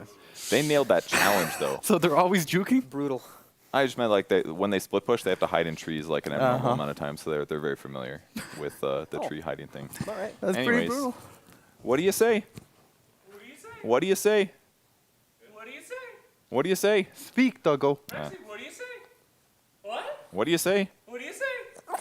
All right. Jesus. I threw that. I didn't trust him. I didn't trust put him it to on your not eat palm, my. dude. Come- God no, I don't trust this dog, dude. I want my hand. I need it. But if you put it there, Gotta play video games later. Anyways, good for you, Mr. Roo. What about the denying items one? That one was pretty interesting. It kind of started off slow. There was an Ironwood branch about 10 Yeah. minutes in. I think it was going to escalate more, but Kezu actually did it in the middle of a team fight. Yeah. So I don't think OG noticed it. Reginald, get this shit out of my way. Thank you. I was hoping to see something big being destroyed. Yeah, you it know, was- that it could was a potentially make the game a bit more interesting. It's Yeah. kind of disappointing. I'm It gonna be, was. It was underwhelming. They held out. They did the deny right before the barracks fell, and that way their opponents couldn't win up. Speaking of sacrificing, I just want to say happy birthday to my girlfriend. Happy birthday. I don't think she's watching, but Why is that a it's sacrifice? because I'm here and not. can I give you know, shout outs too? She's Right. sacrificing. Hi, Mom. How's it going? It's her birthday. No. No more of that shit, dude. Sorry. Birthdays only. Jesus. All right, Okay. so game 1. What about the other Sorry, Kevin. challenges? Are the challenges? Is the challenge page updated by any chance? I'd love to take a look at that. Because there's a lot of moonbucks flowing. Yes. A lot of moonbucks spent as well by both teams. Yes. Oh, wait, what about the Doom counter to Pangolier? That was insane. The net? The Dark ensnare net. Dark It Pro World net. completely interrupts it. It looks like. Something interrupts. I'm not. It was Doom or the. I don't know which one. I think it was the net. Yeah. But there was that one fight down bottom where, I guess it was in the animation of the Rolling Thunder where he netted him, so it just reset that, and then Yeah. he never got the cooldown off, whatever. That might have been it. That it's just the animation keeps getting interrupted. I'm not sure. Well, there was one time for sure where the roll was actually canceled, Okay. right? But I'm not sure which spell that was. Okay. Yeah, it might have been a self-cancel. Well, we can test it in demo lobby later. But wow, 3 challenges actually completed I from just wanted to Interfeed. say, by the way, the Dota Trivia Night Challenge was quite imbalanced because they're all just Suns fan lore questions. What's my favorite Agatoms? Wait, didn't Synderen answer all 3? Uh, Or 2 at least, anyway. One was gambler related, which is like the most stereotypical Dota trivia Yeah. question ever. I thought it was gonna be like difficult mechanics things. I mean, that's these are some where I would garbage go. But questions. Yeah, maybe. fun. It's fun when the teams don't know the answer instantly. Challenges are fun. Maybe make them Synderen's too challenging. smart I mean, at trivia. No. yeah. I mean, just all right. Trivia. For the record, wait, can the other team complete it now because the other team did successfully complete it? What if you just ask really hard questions until they get 3, like super hard You questions? should just ask math questions during the game. Yeah. Like how much damage does Axe's Battle Hunger do at level with the 3 skill points when he has? Does a anyone Kaya? care? Against Does the anyone target give a with shit, hood. Kevin? Yes. And they activated barrier halfway through the battle hunger we duration. go. That's a question right That is- there. Yeah. That's great. I don't even know how the hell you'd test that one. That No, one's- some good questions are, I just like the tell lore them- ones. You just tell them they're personally. wrong no matter what at that point because they're not going to get it. Yeah, that could work. Even the lore ones, they're not going to get it. Yeah. It's either Slacks' made-up lore or the actual lore. They don't know which one it's going to be. He's sitting right there, dude. So looking forward for the next game, Mitterfeed patting their moonbucks. They have still not got a win. They need to win their next 2 matches. What do they do? What's the plan here? if you can't beat Liquid in the lanes, at least be able to beat them in team fight. Right? They didn't have a backup plan in this game. Sure. Or not Liquid, OG, sorry. OG 5-man, they ran at them, and the bounty hunter's like, wait guys, I need to trap one of you. Can you please stand still? Yeah. He doesn't do anything. The hero's completely useless in this scenario. Yeah. What about like they had like Slaughter? Yeah, we didn't talk enough about the lanes actually. They had Yeah. Slaughter carry, they had to lane against like a Legion with a Warlock, which is like the most nightmare dual Impossible, off lane. Sind was basically just like running around trying not to tank 8 creeps and stuff. It just like the laning, like that would look like a laning stage defeat where you lose all 3 It lanes. did, Would for you agree? sure. Yeah. Especially when there was that mid lane disaster, right? Pangler came in, tried to gank Razor, Warlock throws up the heal, Razor Yeah. gets a double kill. It's so hard to recover from a situation like that as well. Yes. Like realistically, Especially when you have like the bounty hunter, the right? bounty hunter, he's You like, need to kill him. he does nothing. Actually, If nothing. you can't kill him, he's not going to do anything. No. Yeah.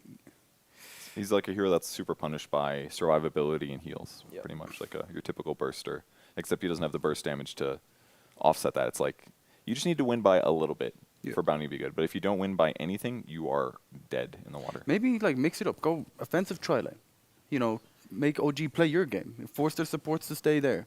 Maybe then pick a winning matchup mid. Make the lane easier. Make the safe lane easier as well. Like, there's a few. Like a regular draft, basically. Draft normally.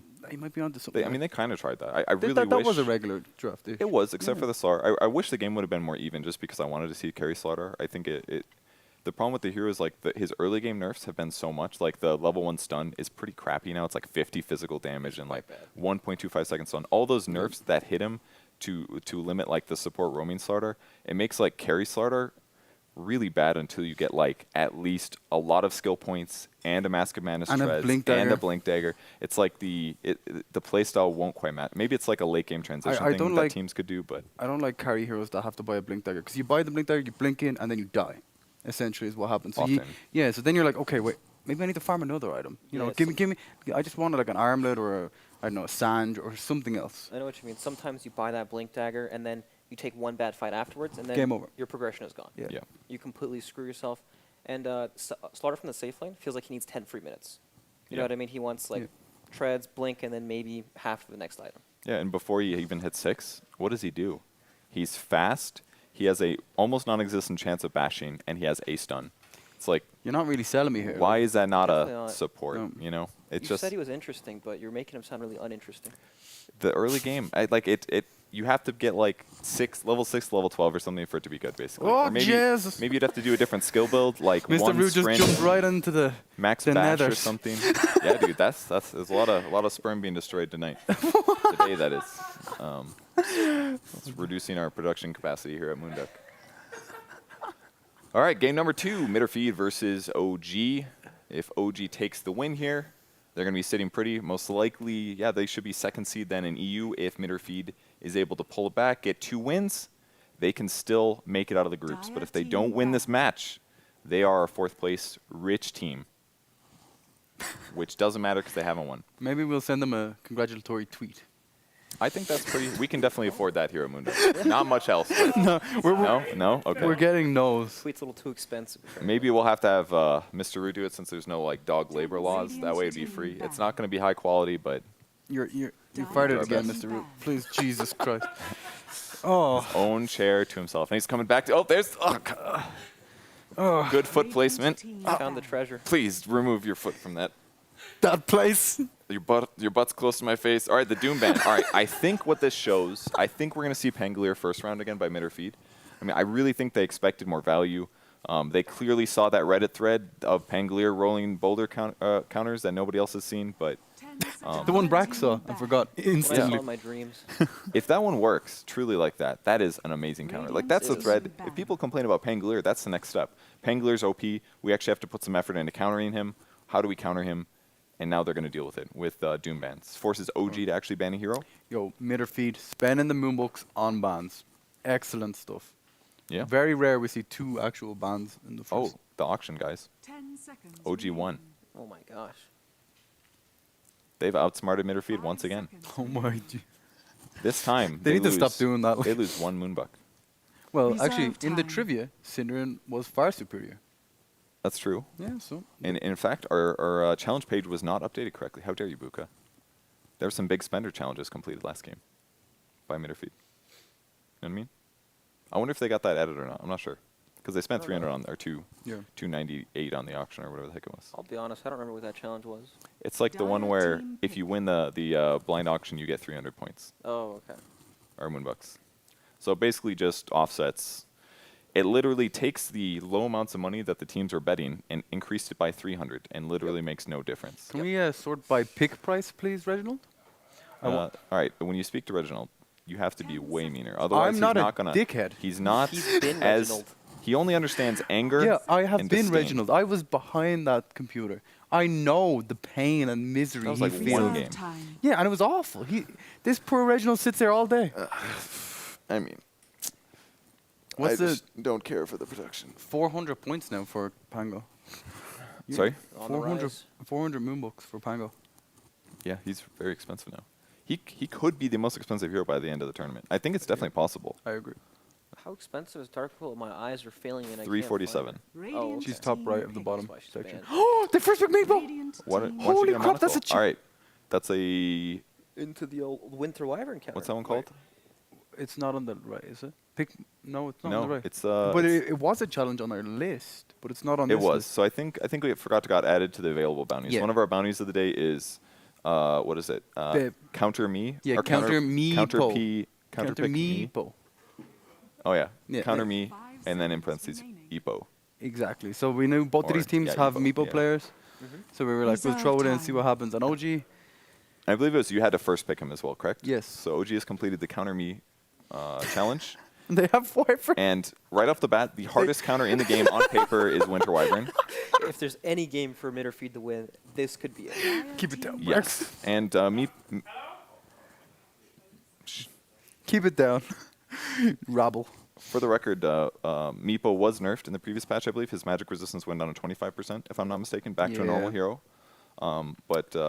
Yeah, Winter Wyvern is the hardest counter. I think the second hardest is like Elder Titan, but 10 Wyvern should be seconds fine. remaining. That'll solve it. Wyvern solo kills the Meepo pretty much. Any time. stage of the game. 5 Yep. seconds remaining. Insane. Oh, hello, Mr. Marks. Oh, hello there, panel. How are we all doing today? Radiant Just team fine. ban. Did you make these challenges, Mr. Midas? I certainly did. Before last night, we had a challenge. First pick Meepo on your team because Weehaw was playing. And after Weehaw is not playing, I told all the managers that Dire challenge was team ban. no longer. Radiant team ban. They Okay. get nothing for doing this. Thank you, everyone. Oh. Goodbye. Dire team ban. Oh. Radiant All right team then. All right, we'll restart the match, I guess. OG versus Mitterfeed coming up, game 2. We're in. Oh, they Oh, first wow. pick Meepo. Interesting, fast drafts. So does OG realize this, or Definitely not. in the spirit of Midas mode, are they doing it anyways because they're insulted that Weehaw not playing would be the only reason to exclude the challenge? No Tail was probably like, I'm ready to pick Meepo. And then he got all excited about it, he's doing it anyways. Yeah, maybe they were drafting around it. Like, this is the Meepo draft, right? You pick Silencer, maybe Tide Hunter, Reserve time. and you glow in as Meepo, you win in 20 minutes. It can essentially work with against any heroes with this Silencer, right? Yep. When Meepo gets Aegis, he can play around those counters, right? What can was jump one of these what was the heroes. it was complexity at TI6 playing against Abed. They knew he was going to pick Meepo. I believe they first picked it. Yeah, It was Yeah, bloody. they did. They first two'd it. first picked it. Yeah. Yeah. Yeah, against did, yes. against complexity, and they picked the Silencer, Tide Hunter. I'm trying to think of the other heroes with it. You basically want There it is, 2 hardest counters to Meepo. Hello again. Update, gentlemen. Sorry about Okay. that. Technical difficulties. What actually happened was OG did the Pick My Hero challenge, and Team Middle Feed chose Meepo Oh. as their Oh. first pick. So they will be getting Moonbucks, 5 and I seconds look like an remaining. idiot. Thank you, teams. I mean, you already look like an idiot, Mr. What? Midas. Reserve time.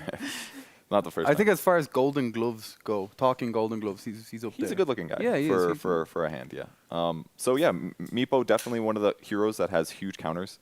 I think based on Dota buff pub games, it's like 8 or 9% win rate disadvantage against a Winter Wyvern. I think Elder Titan's like 5%. That's huge. Like it's a big advantage with those 2 heroes because Elder Titan can remove his magic resistance, reduce his base armor based on the agility items he gets. It's pretty good solution. Radiant I think another team solution is group up as 5 and push, and Meepo can't do anything. Essentially against that, he needs time to farm items. He can't. He kind of agree. He likes picking off heroes. He's like a ganking hero, like with his clones. But he's still good at split pushing. Wouldn't that be a solution against like the 5-man push? You just split push lanes, split farm. Sort of, but he take needs towers rapidly. time to get to that, right? You need like it's kind of like Invoker. You need your base set of items before you can kind of do anything. All right, is Meepo OP Brax? I haven't. I'm not. I don't have a good think read it's on terrible. him. I've heard that he's both terrible and good. He's probably one of the Reserve highest time. skill cap heroes in the game. Okay. So very few players I feel can play him to his fullest potential. but in the right game, I think he's insanely good, even with his recent nerfs. Like when he hits that power spike where he has Blink Dagger and like +1 item, like some heavy stat item, like a Diffusal Blade, for example, it's just, it doesn't even feel like Dota at that point. You're Yep. fighting this hero that you just can't fight into. And he outfarms you entirely because he's farming the entire jungle while pushing lanes in at the same time. It adds like a whole new dynamic to Dota, right? And that's, in that sense, it's truly imbalanced, right? Yeah. Because it changes the game. But then, of course, he's super hard countered by some of these big AoE heroes, so it goes both ways. And they could still pick a hero that defends against Winter's Curse, or Yeah, they could. maybe like they could, or he could get a relatively fast E-Blade, and E-Blade the Meepo that gets caught. Yes. There's some solutions here. The thing I don't really like about Meepo is basically you invest so much net worth in a hero that is essentially very easy to kill. The hero wins or loses the game, right? Exactly. Like, and it can, a small mistake on a very complex and difficult to play hero cost you the entire game. Well- It's never a good thing, really. Would you say right now the Mitter feed is putting too much into Meepo counters? Because right now their draft, Looks pretty wonky, like right? it's definitely very good at Dire picking off team Meepos, I would say. I mean, yeah, they actually just have 4 Meepo counters right now. I think they just need a carry that's good against Meepo that will buy BKB, like Sven, Sven, for example. Oh yeah, that's a really good counter to him. PA Yeah. maybe. I feel like what they have is really good against Meepo, but it's hard countered by the silencer, right? Okay. Meepo can always jump in with Blink, even at like, some early stage of the game. 10 seconds. And then they can win a team fight off of global, snowball, take some towers, Roshan, whatever they decide. 5 You know, seconds OG, remaining. some of their players used to play support Meepo in the past. I That is would true. not be surprised Reserve if they time. randomly threw in a mid silencer or core be the- silencer. The bait, right? Yeah, They pick exactly. this Meepo, they 'Cause- take 5 counters to the hero. And then he does nothing. He doesn't farm at all. Yeah, I mean, hypothetically, he could become a core from a Radiant support position team if he ban. snowballs well enough. But that's a really good point. Force him to pick your hero and just play it in a role that doesn't have as much of an impact. Yep. Where, if you hard counter our support, well, we still have these cores that are doing well, and maybe he'll catch up, and maybe he won't. Because Midderfeed draft doesn't look good if you don't see the OG draft. Absolutely. Yeah, I would agree on that. Their damage is a little bit 10 iffy. It's kind of seconds difficult to remaining. execute. They don't have reliable disables at all. It's like slows. Maybe you get an Echo Stomp off, but that could be interrupted by a million other abilities. Yeah. I mean, Legion Commander is going to be great if there's a lot of Reserve Meepos, you're time. amping your nuke, but you're totally right. Mitterfeed is picking a full anti-Meepo draft here. I think they just want to kill Meepo a million times. Yes, they do. I dare say. I mean, we're in the last banning stage here. I think Mitterfeed has got their last OG ban. bans Sven if they want to play core Meepo. It's I would agree. I'm a little surprised they haven't picked Sven so early. it's a reliable stun on a carry hero, which they lack significantly. Mhm. If they wanted to pick Dire Sven, they team probably would have ban. picked it in place of Legion Commander, right? Dire team So Most there'd be no likely. chance of it getting banned. So it's a bit odd. And OG's actually not going to ban out this Sven. Oh, man. It's definitely a big advantage against that hero, but But they're gonna do core Legion Commander, like safe lane. Radiant team. Brax. What? They're gonna do safe lane Legion. Ember Spirit. I mean, Legion could go a lot of places. He could lane against Batrider semi-decently. I think he'll be mid, right? Against Ember, you're thinking? Yeah, it's pretty good against Ember mid. Yeah, sounds good. What if it's Meepo, though? Is Legion okay against Meepo? I feel like Yeah, that he's- matchup is... He's totally fine. I guess he has high base damage, pretty survivable. Yeah. Okay. Oh my god! All right, Ember Spirit. He's not going to like smash Meepo, but he'll be fine. Yeah. It's You- pretty decent. I really Reserve love time. track with Meepo, with Batrider, and with Ember. Like 3 heroes that Yeah. Good at really chasing. love movement speed and Yeah, I would catching agree. up on the opponent. And there's so few disables that it was pretty obvious that OG would go for an evasive mid laner. Yep.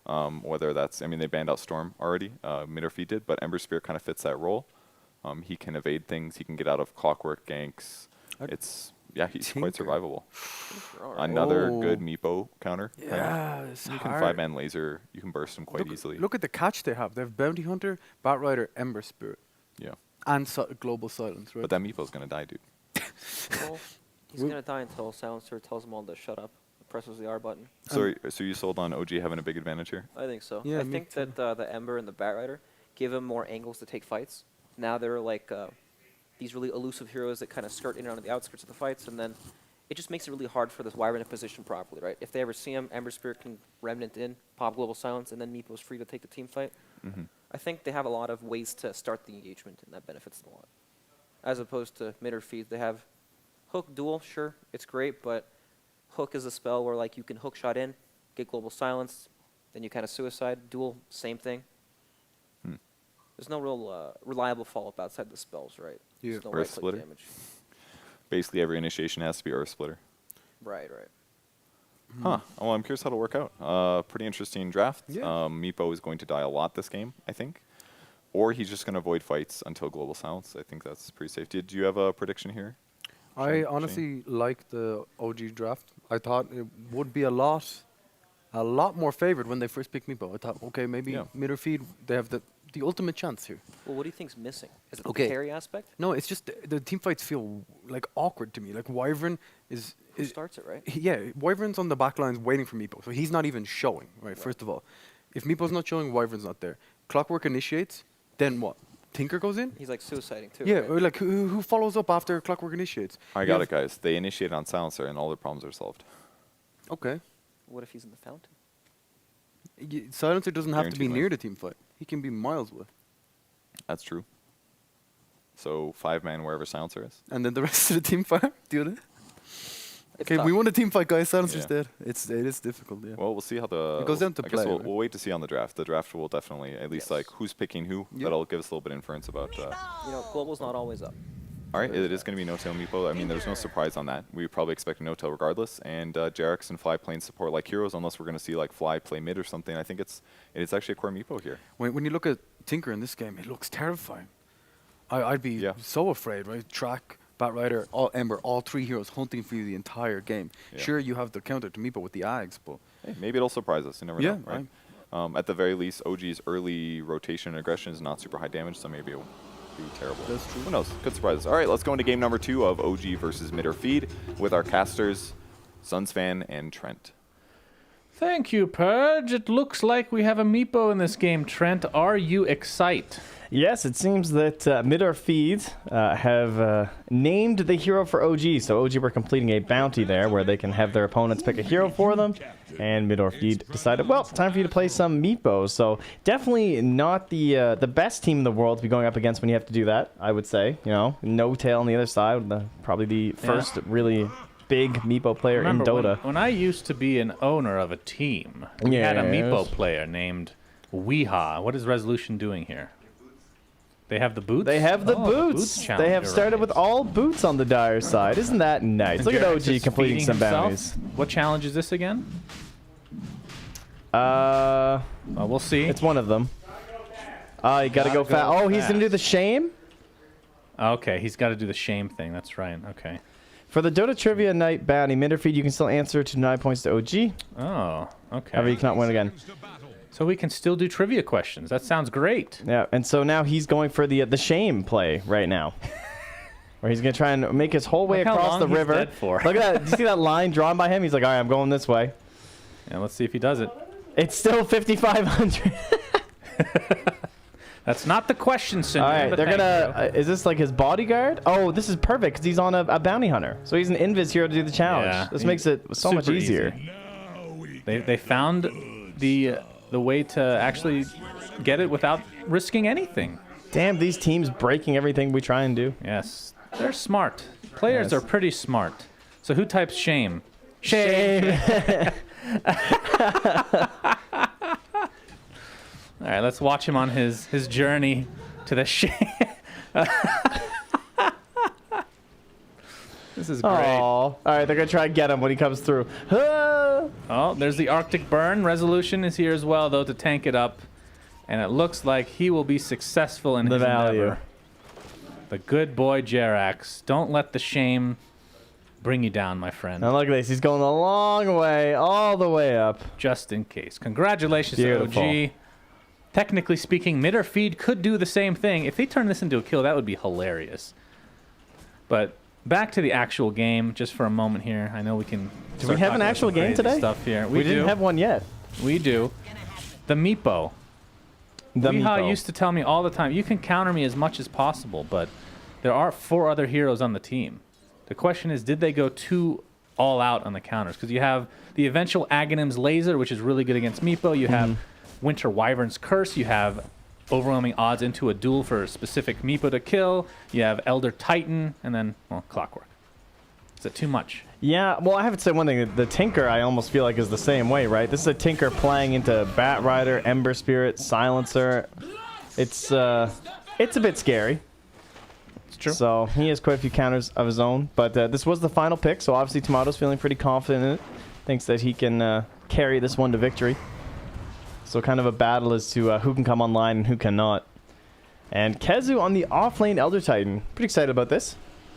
I like this hero. I want him to be good. But You want him seems so to badly struggle. to be good. I really Yes. do. I like this guy. I'm a little bit surprised that we don't see a Phoenix come out for either team. A very good counter and ally for the Meepo, especially considering Fly loves that hero so much. But Yeah, he's got issues of his own, though. every hero has their issues, right? Cinderin, Clockwork, level 1 right now, going to be roaming around. No tail.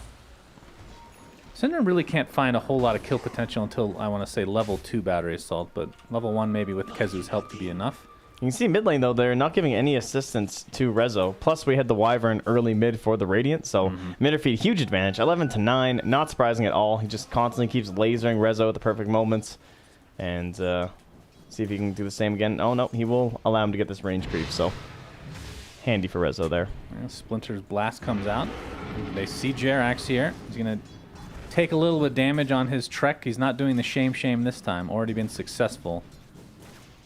But we'll see if this Bounty Hunter game is better than the last one. You were talking about this before the game, that you thought, you called that Bounty Hunter was going to be great this patch. Well, we'll see how much he gets picked in real games and not just Midas mode, but I feel like the hero's very strong. It feels like everything about him got buffed.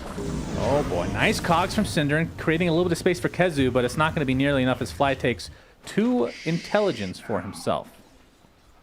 But yeah, we've seen this, and people call us crazy, but I mean, there's a track record here. Captain's Draft, you have several heroes that were completely forgotten that as a result of the tournament started getting picked up, such as the Centaur, Omni Knight, Witch Doctor from back in the day. Why not? Why not Bounty Hunter from Midas mode? I like that idea. He's very strong, and right now he's eyeing up a courier. Doesn't even know how. Oh, that's a courier. Tomato gets destroyed. What happened to Courier? No, I saw a courier in the minimap near Bounty Hunter, but it's obviously his courier because he's on Dire side. Of course. Got excited. Yep, Cinderin looking for a potential kill, but not fast enough right now. Unfortunately, Midderfeet did not go for the boots challenge themselves.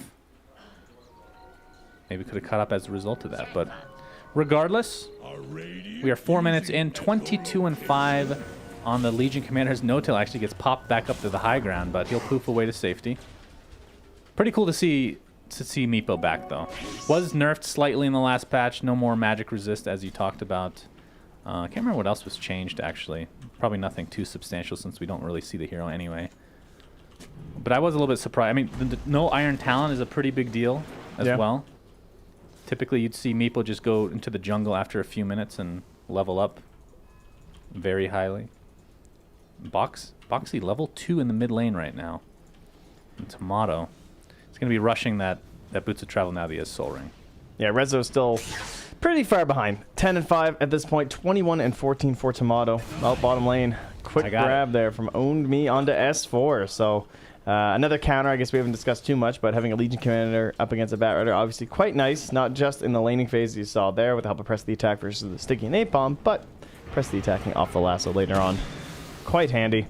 Man, Resolutions can take some heavy damage here in the top lane.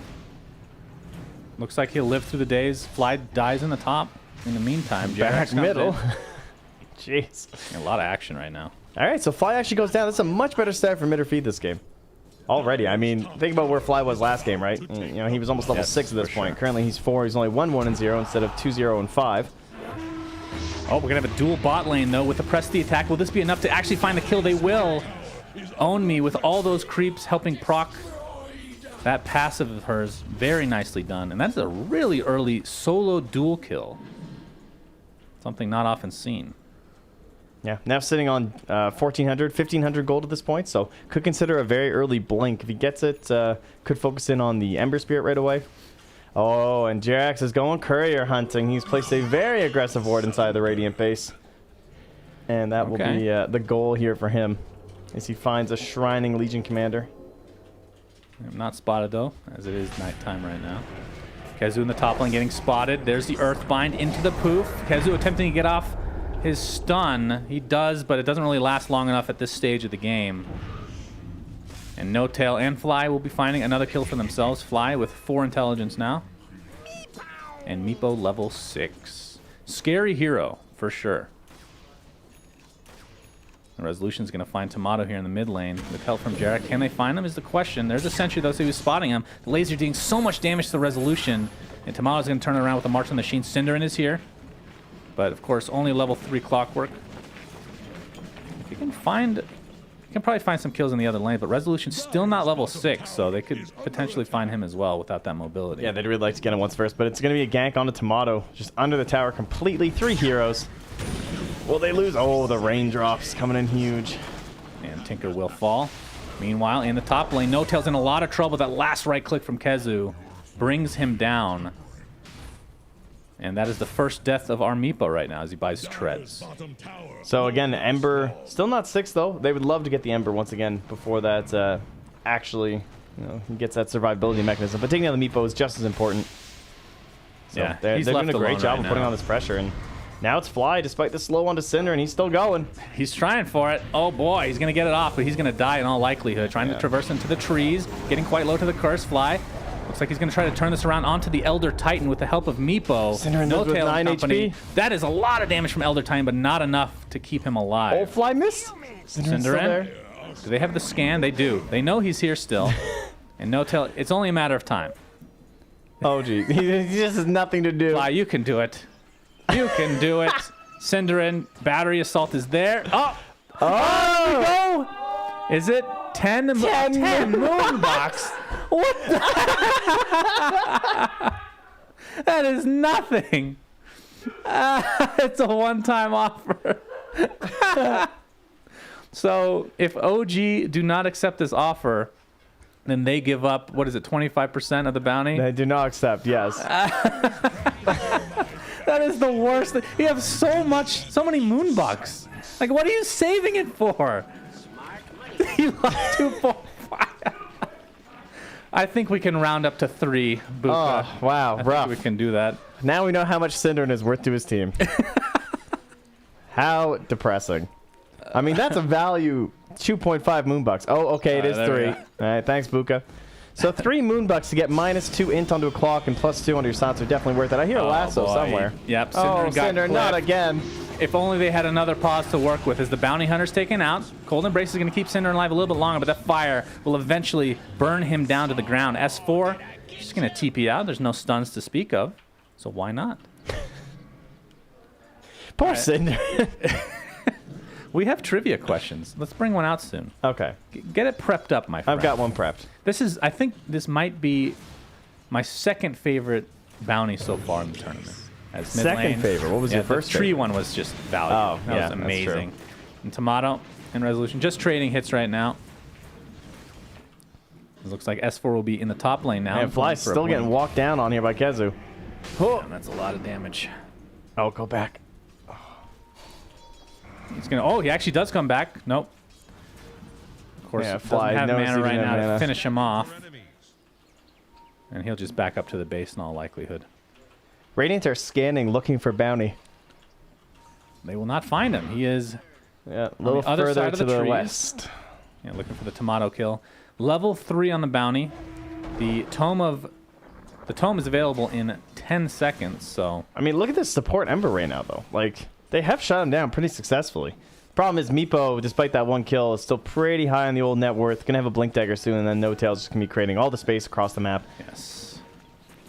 That is true. As GRX leeching up some XP here from Tomato. He's actually relatively low. I don't think he can find this, though. S4 is coming have a in, TP but he has no support. flame break, so can't get that little extra tap, and now Yeah. it's Blink about Legion. 1,000 away as Woo. Resolution wants to initiate here. Legion has Oh, Blink. he's going for Tomato. This All could that be a haste. very good kill for OG. Press the attack is there, though, keeping Tomato alive.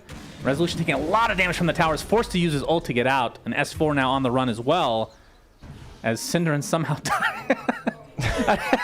When in doubt, Cinderin's dying. I don't know. Not sure where that happened. He could try to go down for in this. the bottom lane. Looks like he got meatbowed. Oh, okay. Yeah, he's thinking about this duel. He's going to get the duel off for now. Flamebreak is there to from create downtown. a little bit of space. He's not going to be able to get the kill in time, but we'll find it in the end. Keep in mind, though, with Cinderin, these tactical feeds. Yes, he was In distracting Captain's Meepo. Draft- In Captain's Draft, 0-19. You called it the Skim Milk Challenge. They won that game. Can he do it again? No, he has a kill. Oh, he has a kill? How That's disappointing. unfortunate. Okay. You can go for the 2% milk shot. I don't Yeah, know. okay. You can figure out some We'll get some there. label for it. Jerax still only level 4. Not sure if they bought the tome or not. Typically that's reserved for the bounty. Really needs that level 6 as the mid lane resolution. How disappointing that he didn't end up getting a kill with a haste rune on an Ember. It's usually so secured, you know? Oh, Your S4 remnants are has so lasso fast. available if he wants to use it. It has He's to be going to on take the a lot of Legion. damage though. That blink dagger now Oh, up. there's the dual initiation, and that's going to be more than enough damage to bring him down. 30 seconds on the deck for him, and another dual kill for Own Me. It's really bad for OG that this Legion's off to such a good start, right? Because like now it's very difficult for S4 to do anything. Even when he gets the blink dagger, if you don't know where the Legion commander is, and she can just blink and turn around quickly, press the attack. Pretty dangerous situation. They have the dust. Cinder, I think, is pondering it. Oh, get him, Oh. make him pay. Own Me, he'll find him for now. Doesn't have duel, of course. Kezu's here. Oh, is he gonna get away with this? He has Echo Stomp very shortly. Dust not quite in range right now. Cinderin, he pops it. Actually, it was in range, barely connects. And you have to think that this will be a kill one way or the other at some point. Jerax, It's only who will 5 you die seconds to? till he can wand and duel. Oh, okay. They're not going to be able to find the duel, unfortunately for them. But Blink Dagger online for No-Tail has double damage in tow. As 5 heroes are in the fountain. You don't really see that very often at 12.5 minutes in the game. We discussed this being a possibility for the 5 pool yesterday. Yeah. There was no actual time limit. Theoretically, you could just go into your fountain at some point and all group up out of it, but won't be the case here. And No-Tail hiding in the trees bot lane looking for a potential target. Kezu could be that. No-Tail still with that double damage. He will rip through literally any hero in the game right now. As Kezu's going to be going on to the next wave. This could be a very easy kill for No-Tail. There's the DD. Start Here the he sad music, guys. Poof. The damage, the right clicks. Can't even get the Echo Stomp off in time. Just imagine that he looks like Mr. Rue. Looks all the time. That's his current emotional state. What? Really, really dumb? Sad, depressed. Sad, depressed? Okay. Yeah. No hope in his eyes. That sad violin was actually made for that dog. It really was. I saw him sniveling. There was some food just out of reach, so I can understand that sentiment, you know. He's not cultured enough for the music, you're right. Only when he's got his top hat on, and you saw how he didn't like that very much. Looks like No-Tail's going to be rushing an E-Blade. Is that surprising to you at all? Typically, you don't see that till like I want to say the 4th item or something like that. I think it's just like the build's been changing because of Dragon Lances keep getting nerfed, so we've lost our big Dragon Lance spam. So it's more like the early Wraith bands. Nice 7 value agility. And then we'll move our way into the E-Blade. Oh, Plus top it's lane very looks good. like the Wyvern is in a lot of trouble. He cold embraces himself, so it'll keep him alive a little bit longer, but Meepo again with the kill. How many kills is that for him now? 5, 1, and 2 on No-Tail. He might be able to make E-Blade plays against the Wyvern too, which is the other big thing. Yep. Yeah, that's a good point. But we talked about this before we were on air, but the fact that they picked Meepo, knowing that No-Tail is such a god on it, but then of course they do pick the counters. Yeah. In theory. It's interesting. It is a weird here. Like I was talking about maybe pick techies instead, but at the same time, like you brought up, you have to play against it. Yeah, I don't want to play against miserable. Techies. I think playing against Meepo, there's a reason, even if you're very good at the hero, it's still not first picked every single game or something. Cinderin getting initiated on with that Blink Dagger revealed from S4. Silence to follow from Fly. Looks like they'll find a kill here. That's going to be Fly's 10th intelligence stolen of the game. Flame Break bringing Kezu back. Jerax is here from the sidelines with the track. Echo Stomp will not connect on anybody. They have so much damage coming through. Earth Splitter will not hit anybody, but here comes the cavalry. Own Me has the duel available. We'll use it onto Silencer as Meepo is just going onto this tier 1 tower that's fortified right now. And that's the 4th duel of the game, I want to say. And that cost them a lasso and a global just to kill Cinderin, and then they picked up Kezu after. But the run back kills have been a little bit more valuable, I'd say, for mid or feed. Trying to get one more, but the Meepo's just a hard grab. Oh, he's going to turn this around nailed. onto Own Me. He's in a lot of hurt right here. Cinderin with a little bit of a late clockwork ult. Gets a beautiful cogs, though, but it's going to burn away to S4's Bat Rider. And 10% lifesteal. I didn't even know that was an option anymore. I thought they got rid of that. Yeah, it's brutal. That's pretty interesting. Trey, can we get a trivia question? Okay, sure. What do you got for me, buddy? All right, fine. I'll just put it. According to Slacks, which hero was Monkey King in a romantic relationship with? There's no way anybody's going to get this. Apparently, this is according to Slacks, of course, true. Apparently, this is It's actual true. lore, which I didn't believe when I heard what hero was. It's insane. Incorrect so far. As This is gonna take curse onto forever. No-Tail, Tomato. He has the laser available, but Boxy's going to be turned around by No-Tail. But nice curse keeping him alive. And there's the duel. And again, the counters. Are they going to be too much for No-Tail to handle as he drops to the deck? Yeah, they have such good counter. I mean, what's his name? Wyvern works in a lot of ways to counter this meat, but you have the Cold Embrace, and of course, they're just going to literally hit every hero. I mean, it's Great, yes. it will be their last guess, I promise you. Do we want to give them any hints? No, no hints. It is a female hero. We can... Suns fan. Yes, very close. All right, what's a good hint we can give? Wait, he's a monkey. It's Enchantress. What's a hint?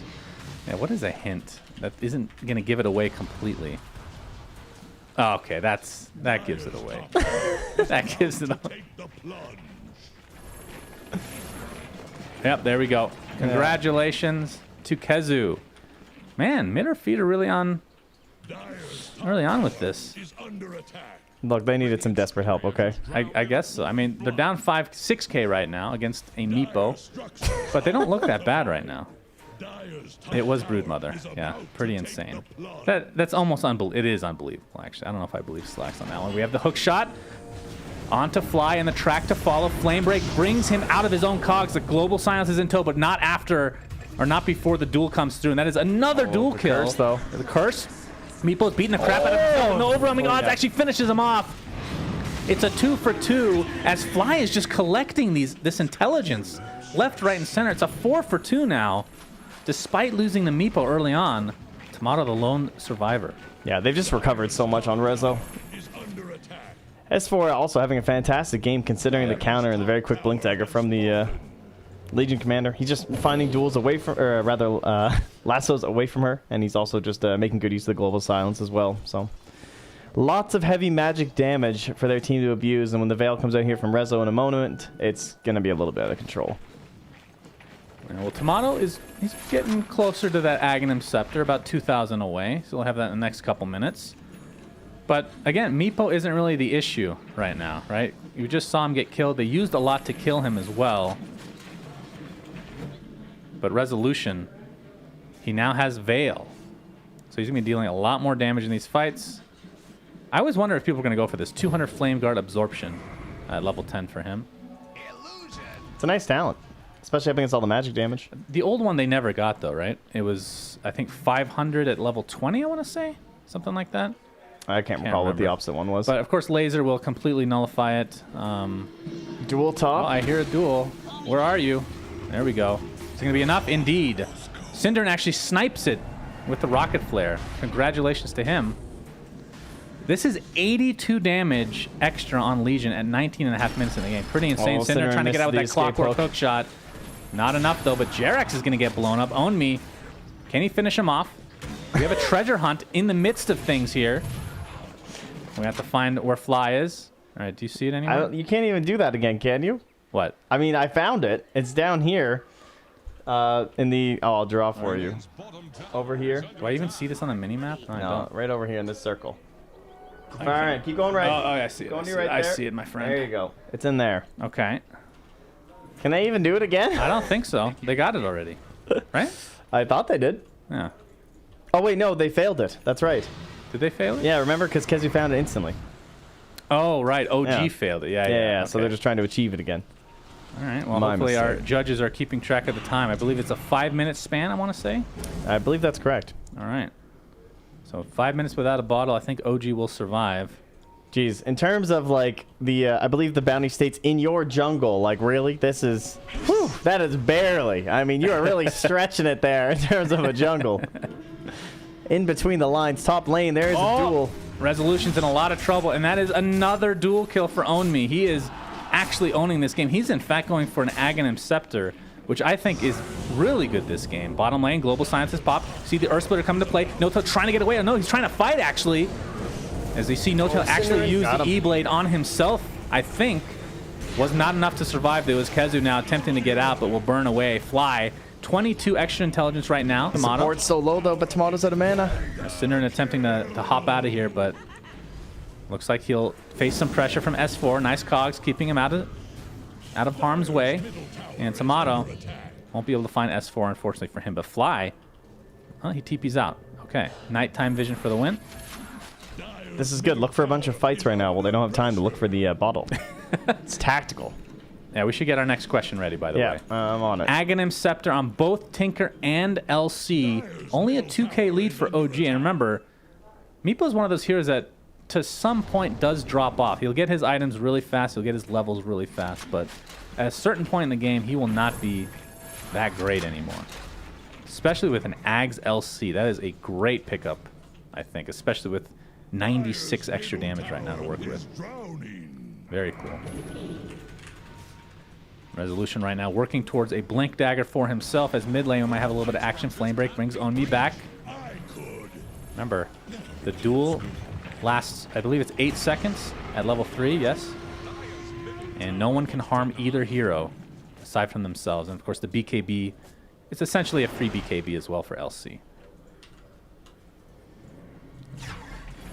Oh, top lane, we have some action. Tomato's in a lot of trouble, but No-Tail's very low. He's actually going to be taken out by Tomato with that March of the Machines. Train A going 70 miles per hour, leaves westward heading towards eastward, 260 miles away. How much gold is the Mantle of Intelligence? 150. That is wrong. That is wrong. Did they change it? Yeah, it's 135 now. Oh, yeah, you're right. But in the midst of things, 3 heroes dead for OG. Wrong, they just need to look it up. Synderen again coming to the aid of his team. All right, that's 2 points again. Oh, no, they don't get 2 points. They deny it from OG, so we can keep asking questions over and over again. I don't have many more questions. I'm sure we can think of some crazy ones. They didn't tell me we're doing it again. It's okay, Trent. We'll think of it on the fly. We have one more right now written down, right? In prep. Yes, your mine. one. My question, of course, which Synderen will get instantly. So yeah, this is a little too mid or feed favorite, I feel like. Yeah, perhaps. But we can keep asking questions all game. So, and this looks to be a potentially long game. Very even in net worth. Oh, he found it. He did. Is it in time? Yeah, Kezu again. Damn, dude. Kezu's a bloodhound. Yeah. Oh, here we see the duel coming into play again. And that is an easy one. As here comes the global silence, though. Wyvern in a lot of trouble. You'll be able to take it out by No-Tail. No-Tail getting very low again, though. And Onmi again takes him out with ease. The overwhelming odds is so good against that hero, especially without that extra magic resistance. They're going to turn it around, though, and take out the Tinker. So it's a 2 for 2 as things break up. It's actually amazing how many counters they have to Meepo. Pretty insane. I can't believe they just won a fight while Kezu was hunting a bottle. I guess they didn't win it in the end, but they still did all right. Yeah, these are great. Synderen just stalking S4 here with his Invis rune. Yes, he is. But, I mean, it's a Bat Rider, so... Yeah, not a whole lot you can do. Yeah. All right, he shows himself. Oh, there comes the potential duel, not in range, though, and S4 gets the Force Staff off. Oh, looks like he was a bit too far away before they made that play. Oh, we have the Flame Break as well on the sidelines. Jirax is going to be coming in. Track available. Places on Kezu for now.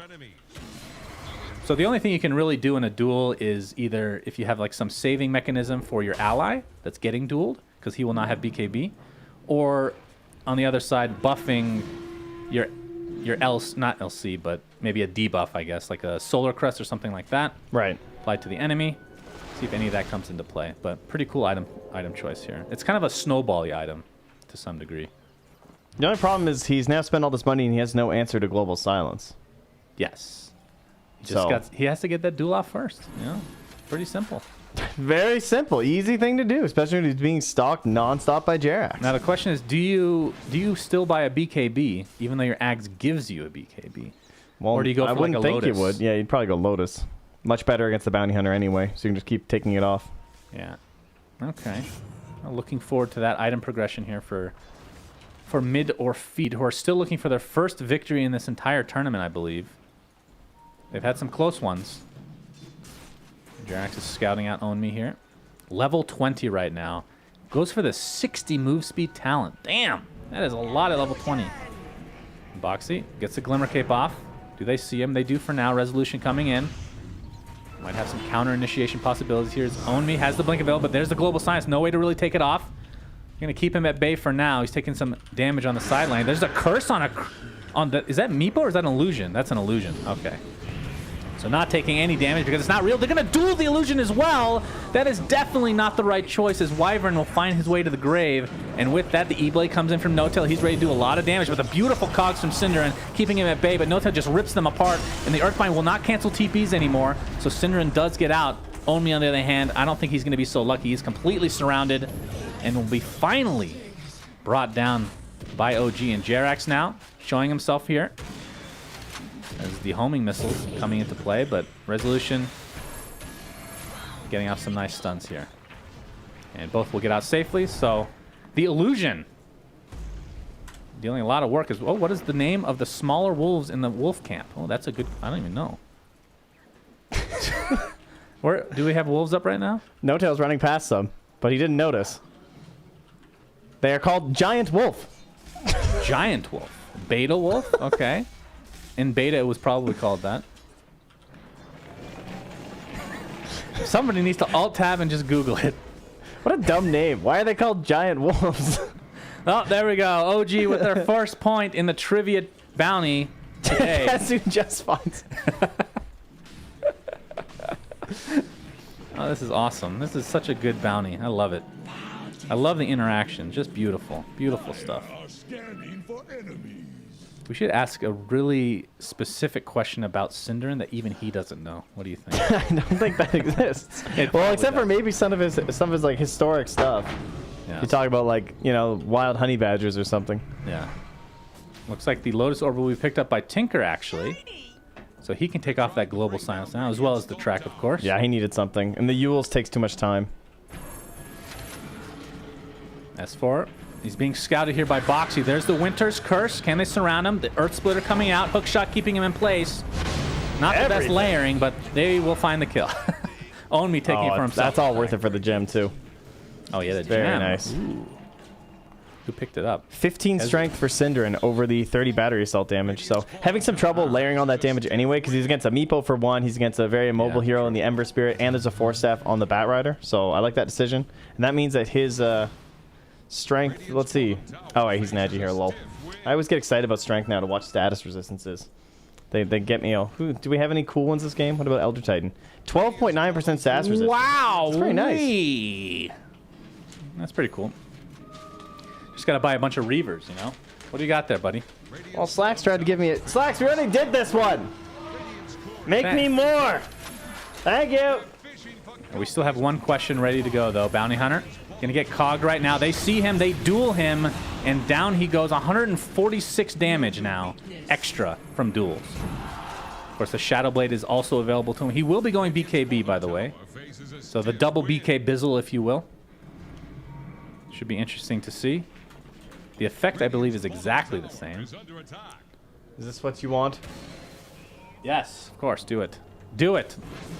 Cinder's gonna get this in like 2 seconds. I hope not, though. So I do talk about this a lot. What was the name of Centaur's ultimate in Dota 1? There we go. What was the answer, Suns fan? Greater Fortitude. Speed chart. That is not even close. No, not garbage. Not close. Close. They actually don't know. That's shocking to me. Hulk? Close? No, it was not strength. That would be a horrible name for an ultimate. All right, this is good. I'm glad they don't know this one offhand. We have a Devon resolution as he's typing strength incorrectly, but the E-Blade comes through. It's actually enough to help him survive through the duel itself, but he will find his way to the grave regardless. And now No-Tail, oh my god, he gets destroyed! Tinker just destroys him with that Aghanim Scepter, and Omi attempting to get out, Fly dealing a lot of damage because of that stolen intelligence. And the counter initiation now onto S4, as S4 is in a lot of trouble. And Kezu, that is 500 plus damage on him right now. Jesus, man. That is disgusting. Did you say? Oh, I thought you were talking about the Legion for a moment there. No, Kezu had got me a little bit worried there. Yeah. The plus 30 Spirit, Astral Spirit hero attack. Pretty nice. Get a couple guys in there. All right, I'm gonna help them. I still like I have that tag on. Jesus. Greater X. Great strength. They're actually just not gonna get this one. Jerax attempting to get out. Is duel available? It is. You should type during duels. That would be a good use of your time, you know? Yeah, that's true. And they're gonna find another one. 164 damage. Beautifully done. What a great LC game this is. Great. Oh, close. That's close. That's not technically right though. I said greater X. I'll let Buka decide. Yeah, up to Buka on this one.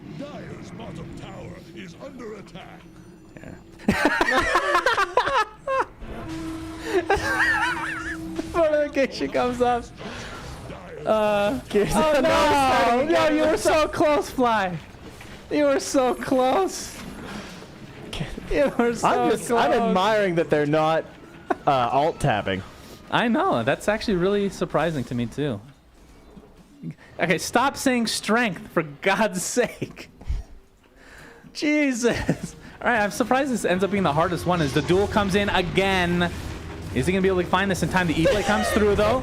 Lots of damage. It's going to be close. Gets the hook shot off, and he's going to go down. I don't think that was the actual duel damage coming through. No Tail dead for 80 seconds again.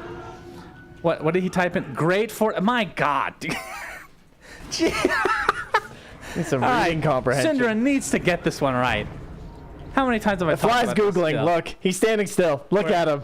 He is alt tabbed right now in the base. All right. He just stopped moving. Yeah, He's doing some Googling. he's asking the He's manager, like, what please is this thing? Google Someone this. figure it out. Like he's like missing XP mid. Just like, guys. All right, he was very close. Oh.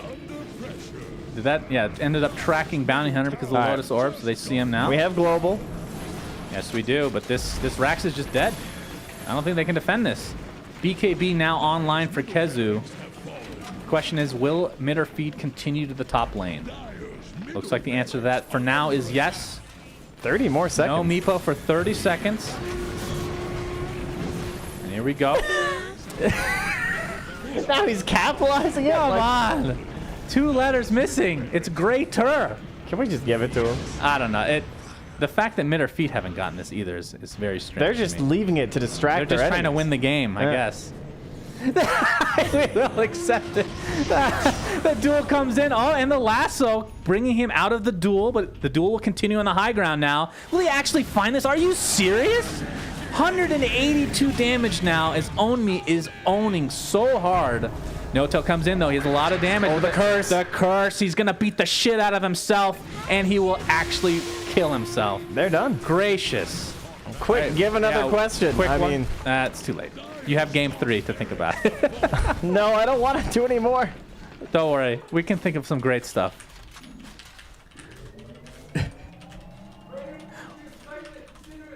Oh, yeah, they didn't call it yet. Which hero destroyed Legion's home? What? Is that an actual question? Yep. Sure wasn't Bat Rider. Oh, are they actually going to destroy their items? There's a potential here for some more challenges, I think. For OG, at least. Then they want. Is it I don't even know They're what the not going answer to to this GG. They want to find time. What is the answer to this? Underlord. Oh, Underlord. They're never going to get that. That's $5 for big GG. Yeah, this barracks, or these towers are getting destroyed real fast as OG resigned to try and keep guessing. Until throne explodes, just type every hero you can undie. No, it's Underlord, my friends. Will they find it in time? As Resolution coming in, trying to keep the heroes at bay here. Lock.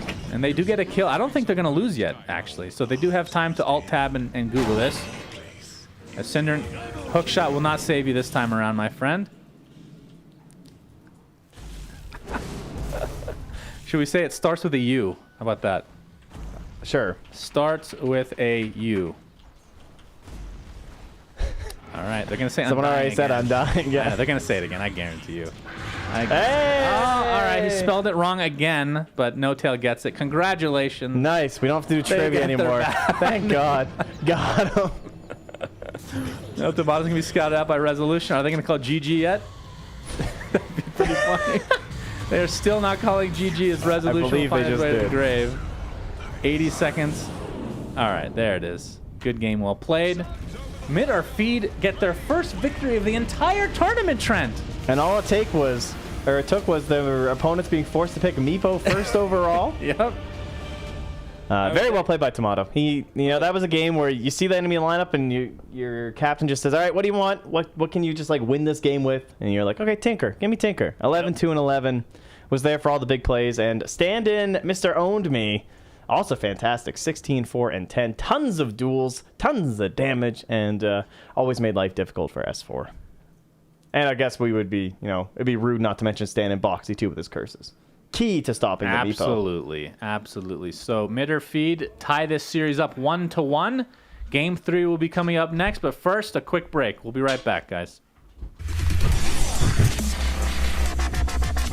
Oh, hello there! You caught me during my morning routine.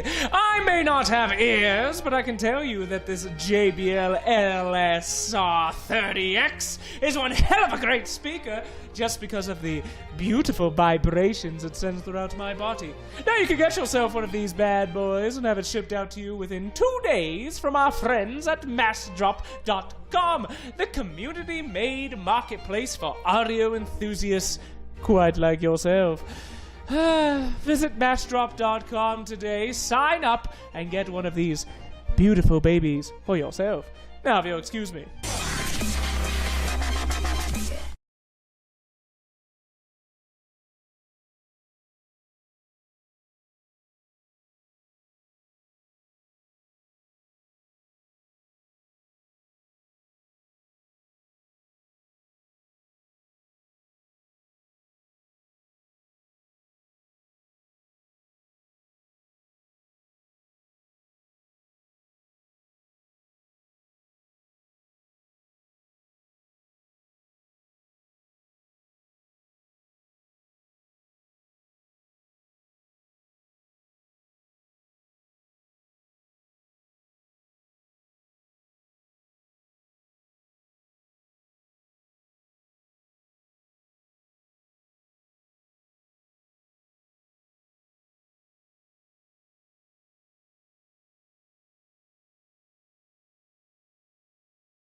Thank you for the great countdown, and we'll start back up with what needs to happen. Can you imagine yourself in a situation where you are so sure that your trivia question is right that you get 10 members in a game to alt-tab and verify that they're spelling a word correctly, and you keep telling them they're wrong? What was it? Check your typos. Check your I believe it was typos. typed in chat. Check the hint. Honestly, 2 it's- letters off. It's ridiculous. In Just fact, lying to a whole community. Tens of thousands of people Wow. trying to accuse them of not understanding what the original Dota 1 Ultimate was called. In fact, it's great fortitude. The players were right the whole time. look at the look of shame on his face. Shame. Shame. Shame. All right, how about the game as a whole? We didn't expect that outcome. Get out of here. Get out of here. Bring us some drinks or something. Bye, Reginald. So I didn't expect to see Mitterfeed win that game necessarily. Like, yes, they had the hard meepo counters, but was that going to be enough for them to win the game? And Right, it ended but- up being one-sided. Before we talk about that, I want to say I thought it was greater fortitude too. Okay, did But- you? I also did. All right. Before he even typed Yeah, before greater I X, even heard them talk or anything. I thought it was Okay. greater fortitude Yeah. as well. So Okay. I just shamed them because I wanted to fit in. All right, yeah, I mean, we weren't the ones that were wrong when it mattered. That's true. Yeah. I'm sure he's got plenty of tweets about it. Okay, so the game, I also didn't expect them to win either. I underestimated maybe how much OG relied on Meepo to do in the game. Like the offlane didn't win. Obviously, Tinker beats Ember 1v1 mid. So No-Tail's the only one with farm. And of course, the entire enemy team counters one hero. So I feel like beat is an understatement. Mid lane was, yes, it was bad. So that's just to be expected with the matchup. Honestly, it's So- a very difficult one. So what if Mitterfeed had a different mid hero? Let's say they didn't have like a one-sided mid matchup. The game goes semi-even in the mid lane. The other lanes go the same. Could OG have won that with like track gold and their other heroes? Because they did have a gold advantage for a long period of time. Would I that think have been enough? It would have been better, but they still have to deal with all the meepo counters, right? So it's really hard to say because sure, Global Silence lets them, have like a free team fight kind of thing where you Yeah. can burst one hero, but what happens after that? I would have preferred if they just kind of threw No-Tail to the wolves. Maybe help S4 out in the offlane. Focus on maybe helping him out because he didn't do too well. He had a lot of early deaths. Then make Resolution get any sort of CS. in the S4 mid just lane. kind of like got wrecked in his lane. It's Yeah. not easy Yeah. to play Batrider versus Legion because he can remove the sticky napalm, but he went an interesting skill build too. He went like 1-3-2 To try I and think. counteract it, He yeah. had mostly press the attack levels and what's the other one? Moment of Courage is Moon third skill. is the Q, isn't it? Overwhelming odds and Overwhelming odds. Yeah. movement the courage is third skill. Yes. So he got mostly his second skill, so he could debuff more often, it gave him more heal, more attack speed, and he just basically ran at S4 a lot and right-clicked him. And Legion just has a big laning advantage there. It's one of those matchups where, sure, Batrider will lose the lane if he tries to fight him, but Bat can always just pull away, farm with Firefly, and true. he'll be totally fine. But he should have done that, right? Because he died at least 2 times in the laning stage. S4 was he likes to pressure his lane, and he tried to do that, and it just kind of Yes. every time it went either way, right? And it just always went towards Legion. It always happens when you have the disadvantageous matchup, and you try really hard to pressure. That's you just how usually end up just. that's how he plays, right? Yeah. He just always constantly pressures the lane, but it just didn't. Maybe they needed a dual lane there or something. Maybe a but then the rotation. Meepo has a harder lane. Yeah, it was a tough game for them, but they still had pretty good gold advantage. They were still semi-competitive. I mean, it was a weird, like, Lean actually carried the game. It was kind of bizarre, and he bought eggs. Super weird to see that, huh? But it worked super well. I mean, if you duel a Meepo and the other 4 show up, they're almost always going to out DPS you and kill you before you kill the one Meepo. So He was essentially the carry, right? The Legion. Because in the top Yeah. lane, you had this clockwork running around.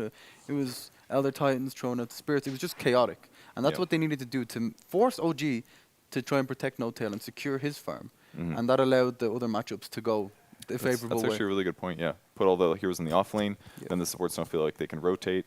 Yep. But that doesn't work anyways. Like, they actually should have just maybe ditched and let Meepo have Exactly, a terrible that's time. that's what I'm Like- thinking, yeah. Like Just you said, because he's going to have bad matchups mid-game and late-game anyways. At least try to hope your other matchups go well. But You it would have could- been really hard because the matchups were just unfavorable everywhere. you can kind of value items on a hero based off how much you can use them into the later stages of the game, right? Yeah. So, Meepo gets 1 CS.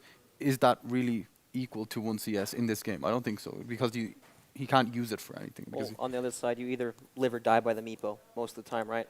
If he doesn't have a good start or a good enough start, yeah, that's true. he's still countered by all these abilities. There's a chance he can snowball and perhaps be strong enough to, not care too Right, much so about it, but First of all, this it's still so I hard. just want to say that this Meepo pick was a challenge. Yes. Yeah. Mitterfeed picked it for OG, so fair play to OG for doing it. They had a strategy for it as well. Writer of the rules. Oh. What is the game tie for Mitterfeed here? They want to know. What is the what? What is the It is sets 1, games 1, Moonbucks. Yeah. There's nothing about matchups. If they don't win this, what's best for them? To win this or to have more Moonbucks? They need both because they haven't won a set yet. They have to win the set, and they have to have more Moonbucks than whoever else won one set and has Really? equal games as them. Yes. So it's OG essentially. What about OG? So Mitterfeed need to win this game and have more Moonbucks. Than the 4th place team. Yeah. Okay. Can we look at the standings really quick before the draft Yeah, starts, this is Reginald? pretty important actually. Yeah, this is actually huge. Okay. Cool. So the other EU teams are Liquid's through, no problem. So they're competing with Navi, who's won 2 games and is Navi's 1 and 4. 2. So if Mitterfeed wins this next game, they are also going to be at 2 games, but they'll have way more Moonbucks than Navi. So they just need to win this next game to qualify, as long as they don't spend 3,000, 4,000 Moonbucks on this game. Okay. So Mitterfeed needs to win. Radiant OG team is down. going to be through no matter what, because they've also won 1 game. So basically, Navi is out unless Mitterfeed wins this game. Or I'm sorry, if Mitterfeed wins this game, Navi's out. If Mitterfeed loses this game, Radiant team banned. then Mitterfeed is out. Yes. So we're basically determining 3rd and 4th seed right now. So this is actually a huge game. Mitterfeed's destiny, it's in their hands. Nice. Hopefully we'll see some nice hero picks coming out, since this game is for all the marbles. Okay, the Doom ban. It's going to force OG to ban Pangolier, I guess. 10 Unless they wanna seconds. pick it. Team banned. Radiant team banned. No. OG. Reginald, can we start by hero price? Dire team banned. All right. Look at He that. seems to react faster when you're more aggressive. Night Stalkers below 400. Ooh, someday he will be picked. It might take a long time though, because he did get, what was his nerf that he couldn't see as far when he Yeah. flies, or When you use the W, you don't see as far, basically. yeah, And I believe the that's his E. 10 Yeah, Is- seconds remaining. and I don't- Darkness I don't doesn't play OP reduce heroes. towers and wards as much. It's like 100. Yeah, that was really, that was way too strong. The fact that your wards had like, they would basically see the cliff that you placed them on and nothing else. It was It's really, worthless when you used them. really powerful. No bans from OG, so they're going to save money going into the playoff stage, which makes sense. They didn't get first seed, so they have to win a series before going up to play against Liquid if they win that one. Before this tournament, me and you, Kevin, 10 stayed up all seconds night remaining. doing fake drafts, right? Yep. Running through, and we theorized this position. 5 You know, one seconds team remaining. is very, very like they're true to tournament. They're Reserve in a time. comfortable position. Yep. And one team is fighting to stay in. Yep. And they have to spend all of their money. Basically, yeah, because if they don't get a win here, they're out. So, yeah, they might as well spend all their money on picks. I mean, it was fine for them to do challenges, I think, first round, Yep. but maybe they shouldn't have. But they still drafted heavily game 1. They spent a lot of money game 1. They spent a lot of money game 2. 10 I think the most curious thing about this series is that both teams have been heavily stacking their challenges in one game, 5 seconds and both of It's like them the throwaway game. they both lost. Yeah. Game 1, Mitterfeed completes 4 Dire challenges, team. loses them all. They could have got double the money. OG completes 4 challenges in game 2, could have doubled their money. Oh, the net and snare. From Naga. Okay, Cancel so I the guess Pango. Yeah. great, yeah, and I'm sure they had this ready. Yeah. What is the Song of the Siren interaction with that as well? He still rolls around. He should be magic Because he's immune. magic immune, right? Oh, okay, that's right. So Yeah. you, 10 seconds remaining. It's a decent. That's actually a pretty good way to interrupt song 5 escapes, seconds because remaining. as long as you have it going, you have like what 4 seconds to try to catch That's whoever's really TPing true, out. yeah. Reserve time. so it kind of goes Unless he- both unless she ways, nets right? you. It's a double-edged. She gets song, net, and then TP. That would save her, True. assuming it does interrupt. But I'm sure we'll see it this game. It's still the net, right? That's Yeah. the biggest problem against for the Pangolier. Yeah. That makes the most sense. I guess Meepo one doesn't work because it doesn't go through BKB, so it's basically just Troll and Snare and Naga and Snare, right? Yep. That's all we got now. I think so. So Naga was buffed a little bit in the last patch. She got some agility gain buffs, and I think one of her perks got heavier for agility gain. Oh, and she got also like a. Illusion damage or something. Illusion damage. That's right. There's an illusion damage perk. The +1 Increased by illusion got 10%. moved down, I think. to 20. So maybe we'll see a non-radiance Naga. I mean, this is like the stereotypical OG hero from a core position.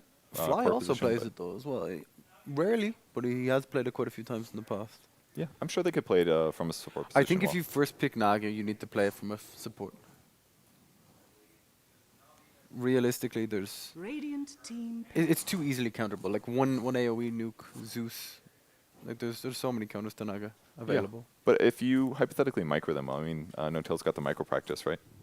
Yeah. Should be able to nail this. Maybe spread them out. Diffusal blade, mana burn stuff. It seems like a resolution hero though. No. Yeah, I could see that too. 10 seconds remaining. He likes the split bushy kind of style. I mean, there's certainly no tell in the past, right? Yeah. Before Rezo joined the team. Looks like they're going to go for a little bit push-heavy stuff, at least right off the bat.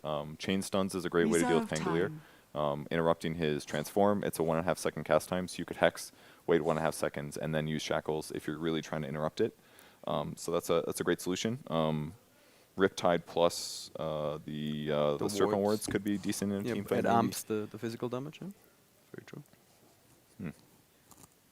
Do you think Midderfeed are like OG so far seem to have Pango pretty well countered, as you've pointed out. They have some push, and they have kind of this flexible pick in Nagasar, and they can go core or support. Do you think they think it's a core, or do you think it's a support? Rex, what do you feel? Or do you think they even think about that at all? They just...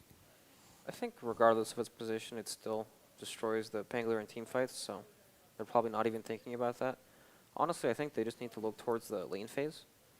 Like when you leave Pangolier solo offlane against Rasta, most heroes just get smashed, unless they're like Furion or something that can actually deal with the Shadow Shaman sitting on the side lanes just waiting to shackle you. Oh, first Night time. Stalker. Okay. That's an 800 Moonbook opener. Yeah, Wow. I mean, that's basically your find heroes to gank hero. Very good at catching Naga Siren. Silencer, she can't actually use Mirror Image or ulti, so I think it gives them a good option. It's right two off the bat. ways to cancel the shackles from Shadow Shaman as well. Yeah. That's true. Very good point. Also pretty strong offlane. Radiant Yeah, team they could do ban. like what aggro dual lane or something. The dual lane, yeah. Shadow Shaman, when he's 1v1, he does so much damage. What is it? Base damage of like 75 or... He's a Yeah, whole it's different huge. hero when he's zoning one hero. And when there's two in front of him, he's much, much weaker. He is, Yeah. if you attack him, he's very weak, but he can control one hero easily. But two, he gets smashed. Yeah, so we'll see a Dragon Knight ban. Still no more bans for OG. I think they know they're going through. Even if they lose this game, it's not a big deal for them. So they're just And gonna, I like it. Banning the push. ride it out. They don't want to get cheesed or Yeah. all-in push drafted. The thing is, though, you can ban this kind of draft, but there's still so many options. If There you want are, yeah. like, I'd say 40% of the pool has 30% has decent ways of pushing. 10 Whenever I think seconds push, I remaining. always think Pugna as like the very first hero for that. Yeah. That's a good point, and they 5 could fit into seconds just about all their lanes. Would you say it's okay against Night Stalker? The push. No, Reserve Pugna. Night Stalker's time. very good against Pugna for sure, Like but Pangolier as well, right? yeah, it's not unplayable. Like he still has like the tower push aspect and everything. He's just not as strong in fights against those heroes. Yeah. Unless he's like, especially if he's core, then he becomes a big focus in these fights. But if you have some other core to frontline, then it's not that big of a deal. The push draft actually destroys Night Stalker too, right? He needs to use his vision to gank people to control the map. But if OG group up and push, your vision is useless. Like they're already attacking your tower, you have no advantages. So I'd be worried too. But I think OG definitely needs a frontline hero, somebody Yeah. that can stand in front, defend Viper? Shadow Shaman, somebody like Pangolier, ulti. It's just like this. How do they even approach the team fight when you have to worry about that? That's true. Maybe something like a Centaur would be really good. Basically shuts down any Night Stalker ganks, really. Maybe it's too early for that, though. Could be decent. I think this Naga Radiant support. team pick. What I was would that, agree. Enigma? Ooh, It is. oh, they did it. The Naga Enigma combo. Oh my god, TI. They used this, was it at TI? It became definitely one of their fixtures. They would go Naga Enigma. We did this once in Korea. We were getting completely stomped. I was And more you just talking wait till they're grouped. You just song Black Hole and you win a team fight. There's actually nothing they can do. I was more talking about, the 10 play, seconds quote unquote. remaining. Oh, That era was Naga, Oh, okay. Enigma, all But they're all on the day. same team, though. Yeah. You know. But in that time, that was the play, right? Yeah, Dire absolutely. team But pick. definitely what they're going for is the wait till they're grouped song, and then you get the easy rush BKB on Enigma. It got to the point where anytime a Naga would get picked, Enigma would get banned basically, Yeah, or that's vice true. versa, because it was just too strong to play against. So Oh god. OG have been one of the only teams I would say that have still played Naga, probably like Radiant team in pick. the last couple of months. Yep. Like pre-TI. Mhm. But they've always picked it with some sort of combo, either Disruptor, Enigma. There's always something. And then they don't just AFK farm for Radiance. Like, No Tail always moves around on the Naga, setting up some team fights, taking objectives. It's just played much differently than the other teams. yeah, and now they have really good push. Enigma can buy 10 pushing items if he seconds wants. remaining. They'll have TA with Deso to hit buildings, so they don't have any issues with that anymore. 5 I think the seconds Silencer pick was really good, obviously, because then he can sit back and no matter what happens for the song Black Hole, you can Reserve instantly interrupt time. it. Yep. There's nothing you can do about that. So Works against the Shadow Shaman too with the shackles. yeah, it's true. I wonder if Midderfield could play this Silencer in the middle lane. We've seen a few teams do it. I think it's really, really strong in the matchup. TA versus Silencer, you actually destroyed But the it's TA. kind of the same issue as what we saw with Omniat yesterday. If your core is your silencer, and he's the farmed guy, then they're happy to kill him anyways. It knocks out the global silence, and it knocks out the core with your combo. That's So true, I feel but like it's dangerous. It is dangerous, I guess. He's a ranged hero, so he will be far from his, Yeah. his teammates. What about Brood TA? I feel like that's a huge Brood matchup favor, right? Like you get some spiders, you break refraction right away. Radiant Yes, he team can ban. cleave, but like mid Brood, you just run up cliffs all the time. It's very difficult to get ganked. You're really fast. So you can sideblade them, sure, but you have to stand still to do that. And while you're standing still, there is a lot of spiders attacking you, and it's going to pressure you, right? So in theory, you can remove the or you can kill the spiders as TA, but you're always going to get countered, right? Yeah. If the Brood is mid, which we've been seeing a lot more 5 seconds remaining. ever since Matama Man played it at TI, pretty much versus anything, he always farms like. He'll always pretty much have top net worth. He can always make webs from the ancients, Yeah. farm this all the time, and then the enemy mid hero is typically scared of all the giant spider army that you eventually build up. Mm-hmm. So even though sure 10 side blades are good, seconds remaining. spiders come from the back, and you don't have a sentry where to see him to side blade him right away. You're Well, dead. they're not in 5 this anymore, but seconds remaining. Dire team Oh, pick. Arc Warden. okay. So it's Arc Warden versus TA, which is a pretty good matchup. Flux, you can break through his refraction easily. It'll help them gank, counter push, split push. Could be Arc Warden mid as well. Yeah, that was my Or, expectation. or I they guess could- safe lane. They, Yeah. they could do it the other way. Right? It's a good hero to avoid this sort of combo, right? You're playing with an illusion, Mm-hmm. or I think- guess a clone since it behaves differently. I think they're definitely going to put Brood 5 versus Enigma, seconds because remaining. Enigma is typically an offlane hero now. Yeah. Because he doesn't have very good AoE, they can easily dive him and pressure him. Ooh, and a tiny pick. And this counters the Brood now. So now we have a little bit of a mind game here. What lanes against what? Because I assume Tiny is going to want to go against Brood. Brood's going to want to go against either Enigma or TA, so we're going to see some musical lanes most likely. Okay. And Who this do you is- favor, lads? I don't know. I- got some funky picks. Well, Sunsfan Jesus. really hates Arc Warden. what's your strategy behind deciding which lineup you prefer? Do you have like a God, checklist? I don't know. Like, I feel like both teams kept counting each other with their subsequent picks. Yes. So now I'm not really sure. I feel like it's support Naga, Shadow Shaman. Those heroes can rotate really well. The opposite side should be Silencer, Night Stalker, or Pangolier, Night Stalker. I guess on a basic level, I was trying to think about who initiates and how they take team fights, and if they don't take team Okay. fights, how they push. That's a good point. Midderfeed doesn't have Any great initiation. No. OG has Song. They've got Tiny. They've got TA just blinking. TA killing people. I think I would agree in that sense that OG has a big advantage. But It seems like Midderfield's draft is slow and more passive, like Brood farms, and Yeah. kind of you fight around the Brood. But then Arc Warden wants to farm too. Mm-hmm. They kind of It's a bit conflicting. it right? is, isn't it? So I think I'm all OG, in fact. yeah, I think they'll take it. Midderfeed will get fourth. In the Yeah, groups. I have to agree. I think Midderfeed's lineup could potentially snowball if they had heroes to make the moves for them. Yeah. Yeah. But with the lack of initiation, I think it's very difficult. Like Brood gets so farmed so quickly that he takes Roshan. He, ends up being like 3K net worth above everyone in like 10 minutes. But if you don't have any disables, it becomes hard to use the items, right? Yeah, you can't take the fight around the Brood, right? Yep. So it's a difficult position to be in. I honestly favor the crap out of OG. Yeah. What if it was a different hero than Arc Warden? Maybe Yeah. there's like a different pick that they could have gone for. I would have preferred a core that made stuff happen, like Ember Spirit. Yes. So someone that just gets it going, Even like a sets the Sven, tempo. who's still like a good late game carry, but he can start engagements. Something that held start fights, because that's what they lack right now. Well, maybe they can make it work with Arc Warden. Anything's possible in Dota. No I'm not Tail sold said on the hero himself. still. I feel like he can be very good, but very often I feel like I see him lose. He's pressurable. He doesn't have natural stuns, and he doesn't easily build into stuns. So it's like there's always a way to deal with what he's doing. Yeah, feels like. Tiny's going to get up in his face as well. It's going to be, it's difficult. Even TA blinks on top of you. Your bubble's only effective if you're quite far away. Yeah, you'll So get like you guys 1 hit. expecting the Tiny to lane against Brood, like no matter what? I mean, I feel like he wants to.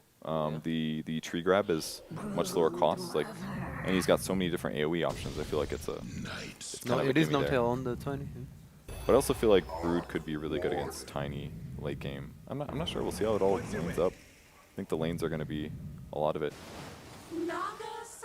Huh. All right. So with that said, that's going to be Game 3 of Midderfeed versus OG. This is the decider for Midderfeed, whether or not they stay in the tournament or they get knocked out.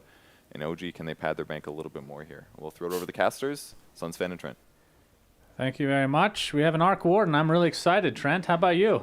Same.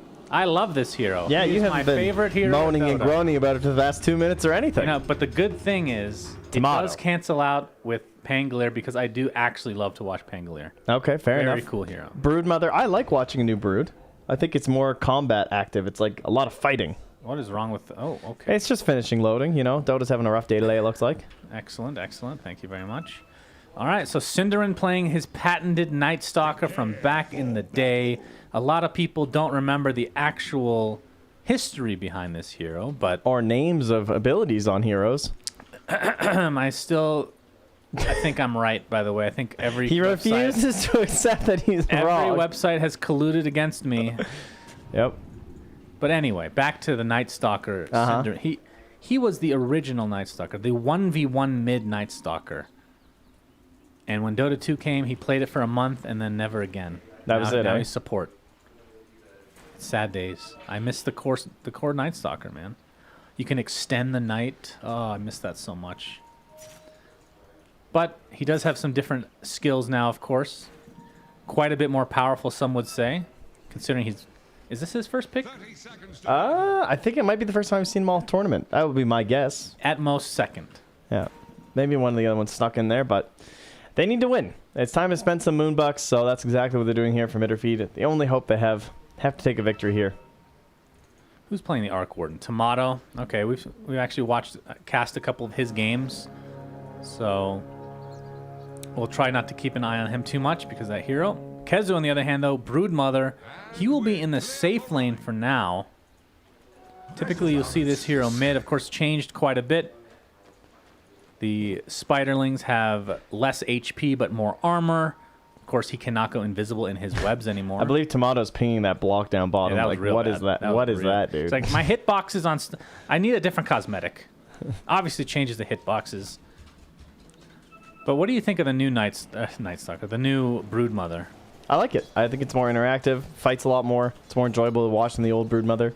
Old Broodmother was cool because of her niche potential, but I feel like normal Broodmother is just, or new Broodmother rather, is just kind of like a more normal Dota 2 hero. Yep. And doesn't change the entire game with a 5th pick, but still very strong. And you can still do some cutesy stuff. You can see there's this web mid, or maybe they were kind of trying to bait OG into thinking that's where the Brood was going to go, but instead she's down bottom and gets a decent situation in the matchup versus the Tiny, but he's got a couple different things he can do against spiders, right? He's got his splash from his tree, he's got avalanche, he's got toss. Yeah, that's true. The old tree grab, which has been maxed out by a lot of players lately, the 1-1-3 I want to call it. There was a tri-lane mid temporarily, which was hilarious to see. As Resolution pushing up this lane, but Cinder's going to be coming from behind. There's a Spark Wraith as well. Resolution trying to eye around the tower here. Looks like he'll dodge the Spark Wraiths. Nope, one will connect. But the tri-lane has returned, my friend. Very interesting stuff. His bot lane, No-Tail, is just completely passed by this tower, beating people with his stick. Yeah, he looks like a Broodmother right now in his positioning. He really does. Like, he's out there, man. He's taking a lot of damage, though. He's got Fly coming over there. Fly, no Stout Shield to start with, though. A little bit rough. Used to be a bit of a classic, of course. You just get the poor man's shield on the support Naga. And you were so tanky, and you just right-click people, and you annoyed them, harassed them with Riptide. But to set this one off, he'll be able to have the net as well as the Riptide here if he wants to put the point into the net. And maybe get an opportunity for a kill with No-Tail. And we get to see an S4 Enigma in the top lane versus the, again, boxy Pangolier. We'll have a little bit better success this time as opposed to game one where they lost. He's getting quite a few last hits on those Eidolons, too. How much are those worth compared to a creep? 22 or something? So it's a little bit misleading, you would say, right? Well, they're not as good as creeps, no. It's just like killing these little broodlings as well. Mid lane, again, the tri-lane has come by. Fly is level 2. See if he goes for the ensnare. Surprised he hasn't even leveled it yet, actually. Why wouldn't you level anything here? There's a chance you might be able to use the Q. Very small chance, I guess. No-Tail. Not often you get to see him in the essential off-lane roles. Mid-lane, Tomato taking quite a bit of damage from Resolution. There's the ensnare, and that is going to be the first blood going the way of OG. Can they turn it around, though? Spark Wraith onto Resolution. Oh, looks like he will fall to the void from Cinderin, so a 1-for-1, but I believe OG got the better of that as TA did get the experience for that mid-arc warden. And Soul Ring now. Okay. That tree's pretty good against broodlings. Do you think you just go for a different? It doesn't look like you will, but maybe a build that you don't get spiderlings. I don't when you go up know. I against don't think you have a certain choice. You just use them more in the jungle.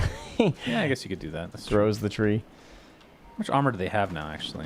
And you don't have 8 the tree armor. that much either, right? Like, because he won't be able to last it if he's holding the tree, and then once the tree's gone, then he has 16 seconds without it. So there's definitely ways you can abuse it. Very true. But he'll be able to have just like the avalanche in his back pocket for those moments. So overall, seems a pretty decent matchup here for Tiny. So I can't remember if it was you or maybe it was Shane talking about the Rolling Thunder and its interaction with Chronosphere specifically, how you just stop in place as a ball. Apparently, Do you think so. that works for Black Hole as well? I would assume? Apparently, you roll right through it. Really? That's what I was told. There's like Wow. a giant thread that had all the interactions and tests. That's actually a little surprising to me. I would not have guessed that for sure.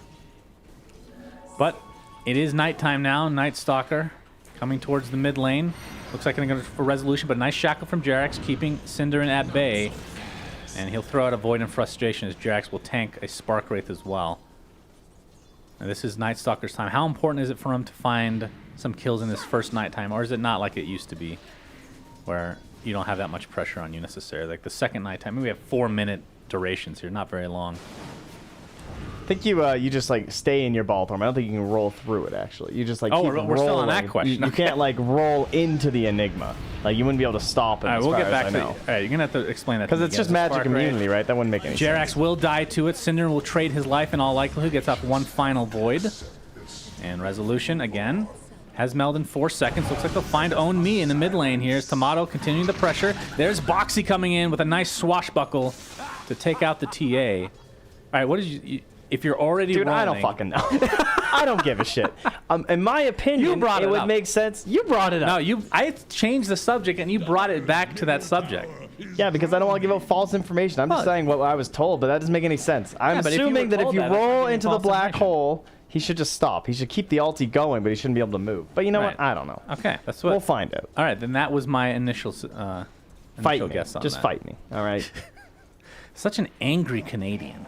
Bot lane, No Tail now level 6. He's going for the 1-2-2 actually, so wants a little bit of extra levels on the toss.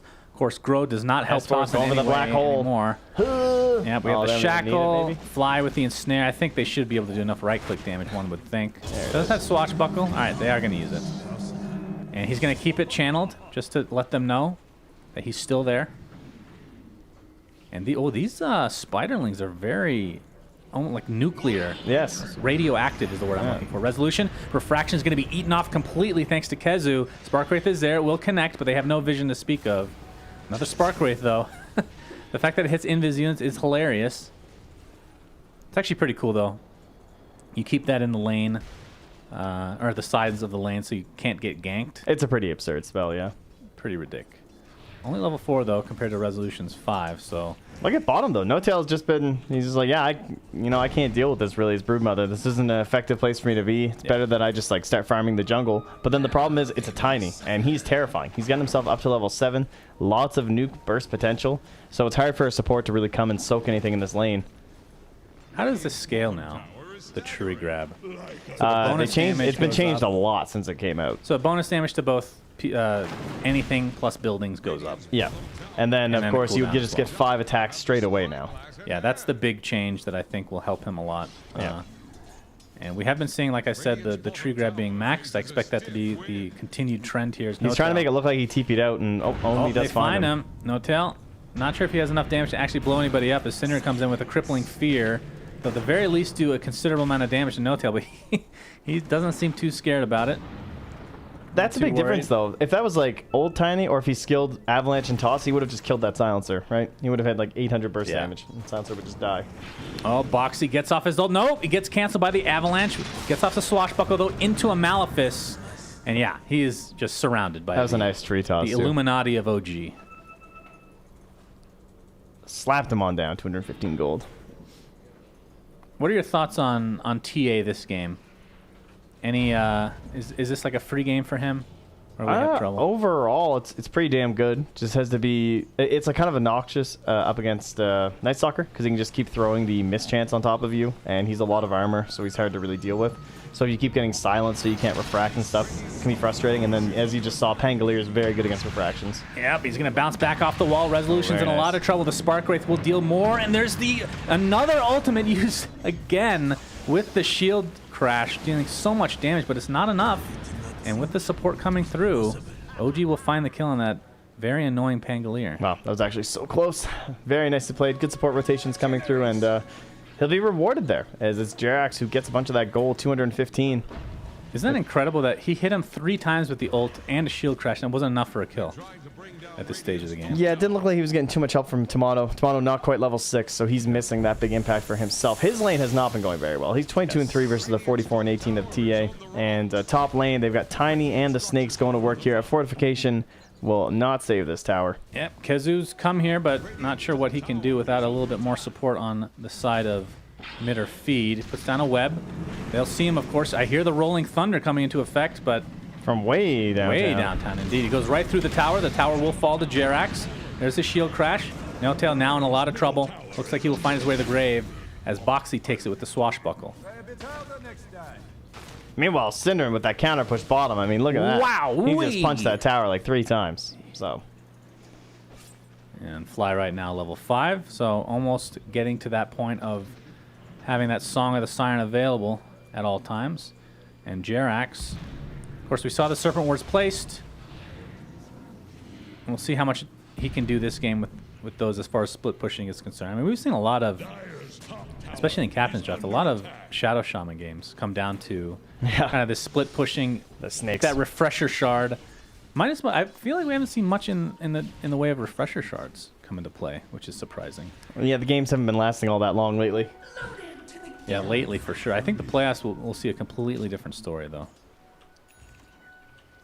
And there's the urn for Synderen, as we're going to have a smoke here by OG. Fly, of course, now is officially level 6. See if they can set something up. Of course, there are these really annoying Spark Wraiths littered across the map. We're going to see Swashbuckle coming in from Boxy. Just getting a little bit of farm for himself. Oh, the Spark Wraith comes into effect. It's actually going to slow Jerax enough to knock it off the shackle. The ensnare comes out, but not nearly enough. Another Spark Wraith. Yeah. And Fly. Fly's just trying to run away from this bad boy. And Boxy has just been pressuring inside of the jungle, pushing S4 further back, and that allowed them to get the tower very easily up top with Kezu. And now you have Onmi nearby with the Global Silence. Pangolier has the ultimate here too, with the DD rune now popped. They could feasibly just go for this tower. They don't really have anyone in a good position to nuke these down. No-Tail probably going to be the one who's TP. He's a blink dagger, but he has 10 more seconds. Oh!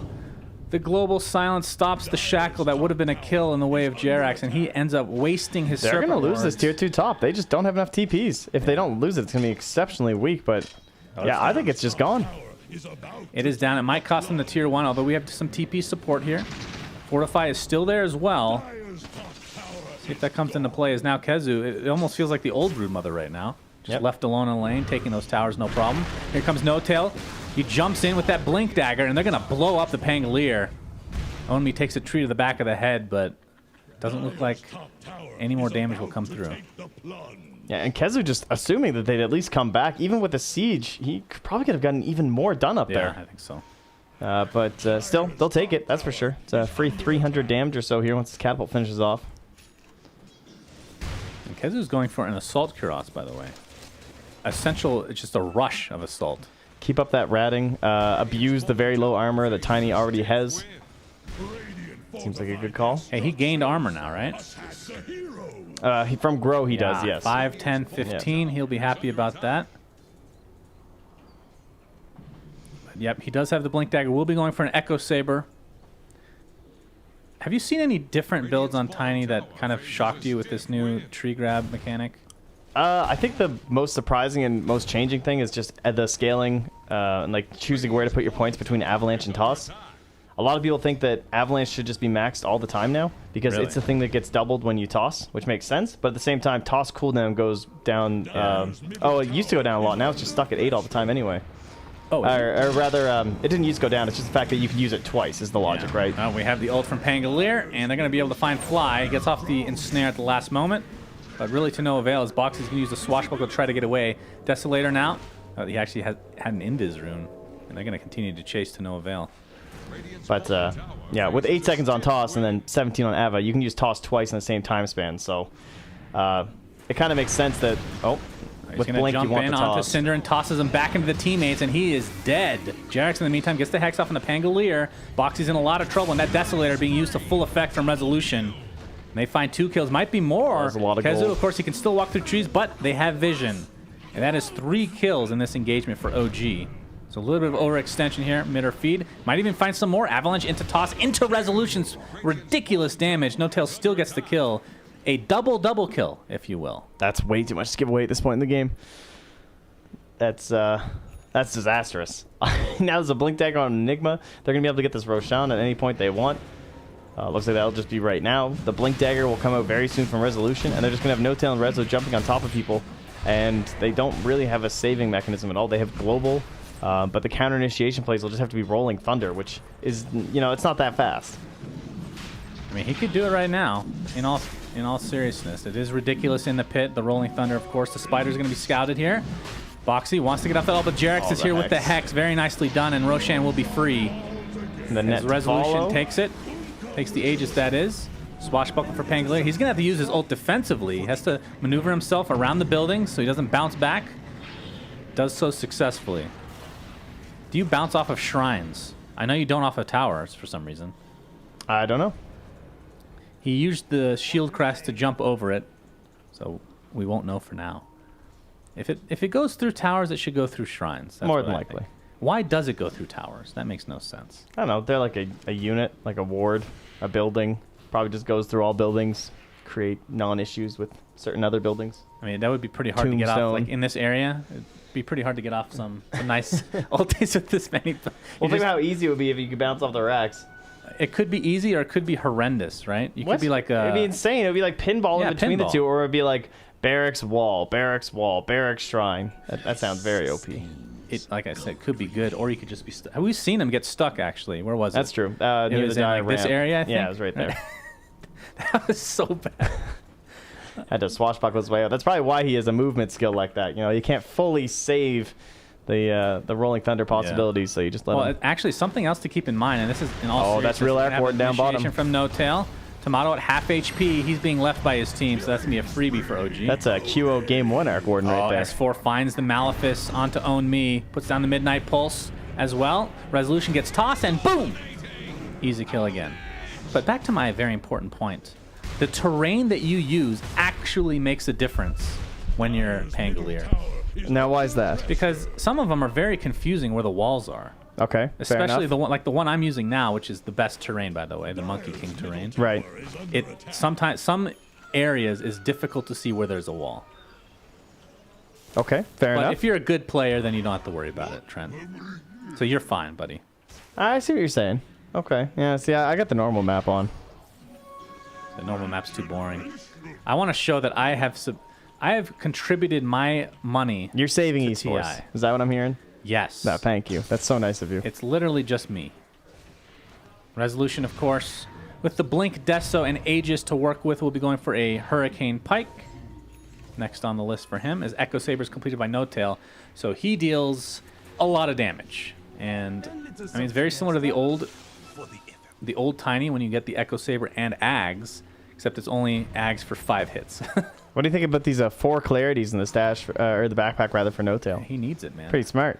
Does he Wander still have around that these mana things. talent? Oh, they got rid of the mana talent? No! Yeah, he's a 20% magic resistance talent, level 10, dude. He's 40% magic But resistance. he Think had- about how insane that is. No, think about this. Okay, level But think 20, about this. Level 20, 14 mana regen. That was so sick. Enigma getting initiated on by Syndrin. The wards are placed for the tower. Looks like the song comes in. Or are they going to try to set this up? Actually, Pangolier's ult was wasted. Nope. He hits one hero, gets the Enigma in the end. He's going to come back for some more. Looks like it gets stuck again, but this is the ensnare this time. And they're going to beat him down with that big stick of No Tails. It's a 1-for-1. And Omi gets he tree grab to the face, and Syndrin looks to be next on the list. Nice. The toss into death. Tomato ensnared again. It's up. The Spark Wraith not going to do a whole lot. The Magnetize. I'll give it to No Tail. They're trying to. The magnetic field not nearly enough either. And No Tail and company clean up 4. All it cost them is the Enigma. which, you know, whatever at this point. They're completely out of control. And Rezo's so confident. He still has this Aegis for another minute and 10. He's going for the Dragonlance and then into the Hurricane Pike. No BKB required. And he doesn't even have a way to deal with the global silence. He doesn't care. They still have Black Hole too. Once S4 is back, he can just come in near that mid lane there, get there as fast as he can. In fact, he's going to push out top first, and they'll just easily take this. Oh, it's no the tail avalanche again. toss back into the team, into Rezo's right click. Oh, that was a pretty good shield crash, but he gets Hex right away and in the shackles as well. Do they have enough damage to actually take him out? Resolution will find it. That's a double kill for him. Still the Aegis to work with, of course, as Boxy will buy back now. No Tail still has the blink toss available. He gets the avalanche onto 3 heroes. Beautifully done, but Boxy and company able to take him out, fly. Gets the ensnare off again. That's such a great counter to that Pangolier. Yep. No song. Beautiful black hole onto 3 heroes for S4. And OG are looking to finish this game in style. Only the Silencer and Pangolier to remain. 54% resistance right now, so he does take a lot of damage, but Resolution has infinite, it seems. And he's just going to continue on here, looking for the Silencer. Own Me had such a great game, too, on Legion Commander, but he will feed the triple kill to Resolution. Disgusting. They also have the tier 2 down the bottom lane from earlier. Yep, there we go. Harsh. Wait, he didn't do it. Oh, he wanted to earn... Okay, there we go. All right, there we go. All right, Earn Confirmed. of Shadows. What do they have that's worth more than Earn of Shadow? They have Midas. They have a plate mail. All right, Yeah, the plate Midas, mail. that is a pretty hefty one. What? Oh, it was before the racks fell. Oh, you're right. Good call, Buka. Very nice. Nice job by OG. So they get more He could have just... Moonbucks. My team told me we did it already. Was I right or wrong? I don't think they did. Remember, I think Kezu ended up denying Kezu something won right it. after, and they didn't know. Great fortitude.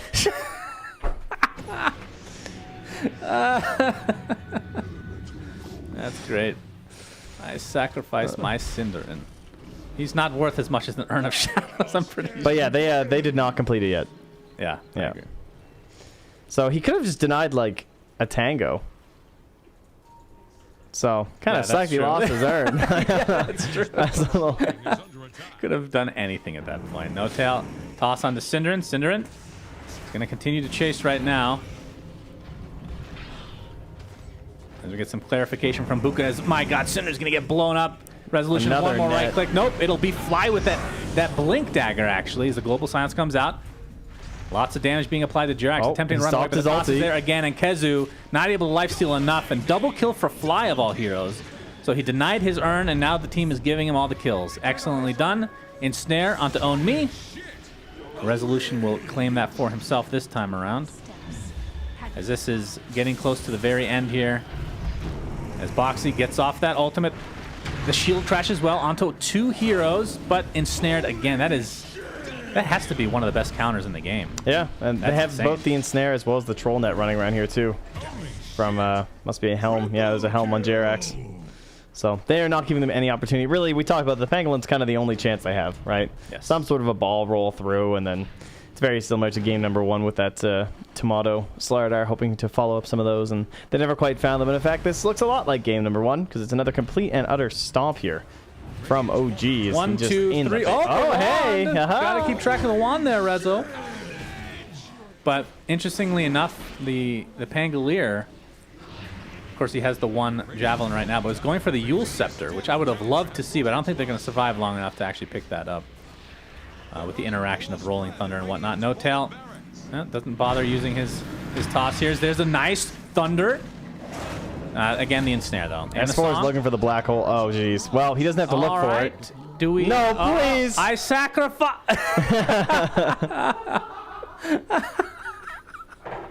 They pause it themselves, though. That doesn't even make sense. 10 million moonbox. Yes. Very good, sir. That's nothing. You guys have no use for this moonbox anymore. Our Arc Warden has Hex, idiots. What does that mean? And the black hole onto 3, and this should close it out. Beautifully That was some done. bad manners. That was a bad manner pause, no doubt about it. Jerax TP's out to safety. No Tail buys back into the game, but this Rax is more than dead, if there is such a thing. Midnight pulse being placed, but the GG's come out. All right. So that will do it. Mid or feed. I mean, I'm pretty sure this is correct. They are completely eliminated from Midas mode. Yeah, they're done. They did not win a series, whereas Na'Vi defeated them in a series. Yes. Ergo. Oh, ergo. We're bringing that back again, huh? All right. Yes, that does mean mid or feed are out. Sadly, they will not pass on to the playoffs. And that means Liquid go directly to the EU regional final. And we're going to have OG versus Na'Vi as the EU semis. Oh, baby. That's going to be some juicy stuff. That's some hype. I am very excited for the playoffs. Of course, we still have one series tomorrow before we get to the playoffs themselves. But first, let's go to the panel so they can break down this utter destruction.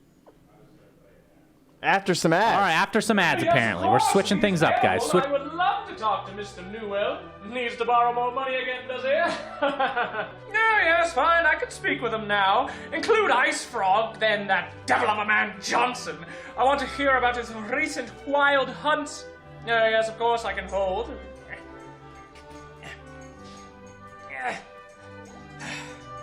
Reginald! Get me the good microphone! The good microphone, Reginald! Bring me the mod mic!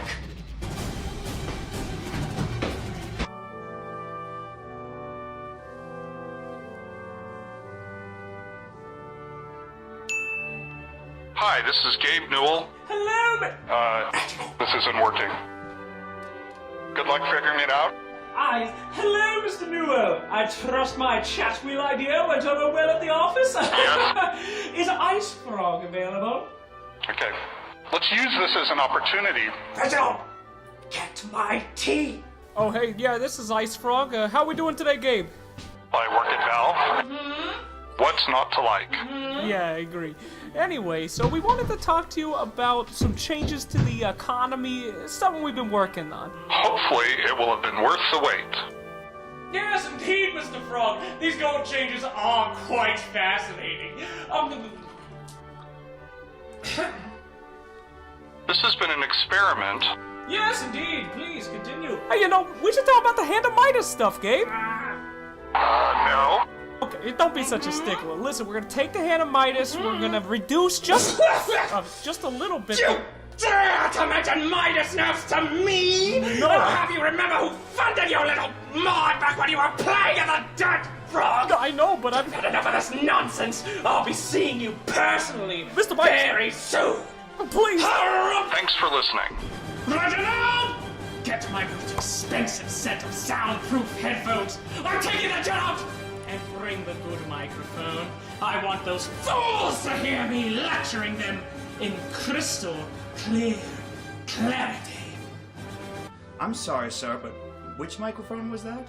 The only microphone fit for my finest headset! The only microphone that I travel with! The good microphone, you bumbling imbecile! Get me the mod mic! Hello, can you hear me? Of course you can. We have a lot of work to do.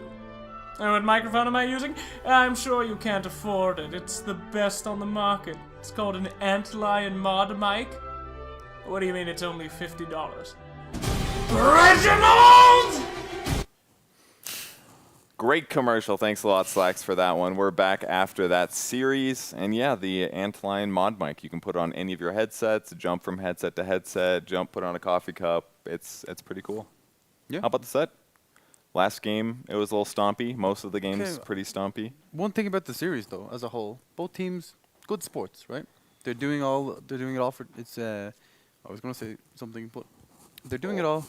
Yeah, I said To win? myself. To gain moonbucks? Exactly, to Yeah. gain moonbucks. The real reason why you play in this tournament. It's not about like actually going through to the playoffs. It's about getting the moonbucks. Yeah.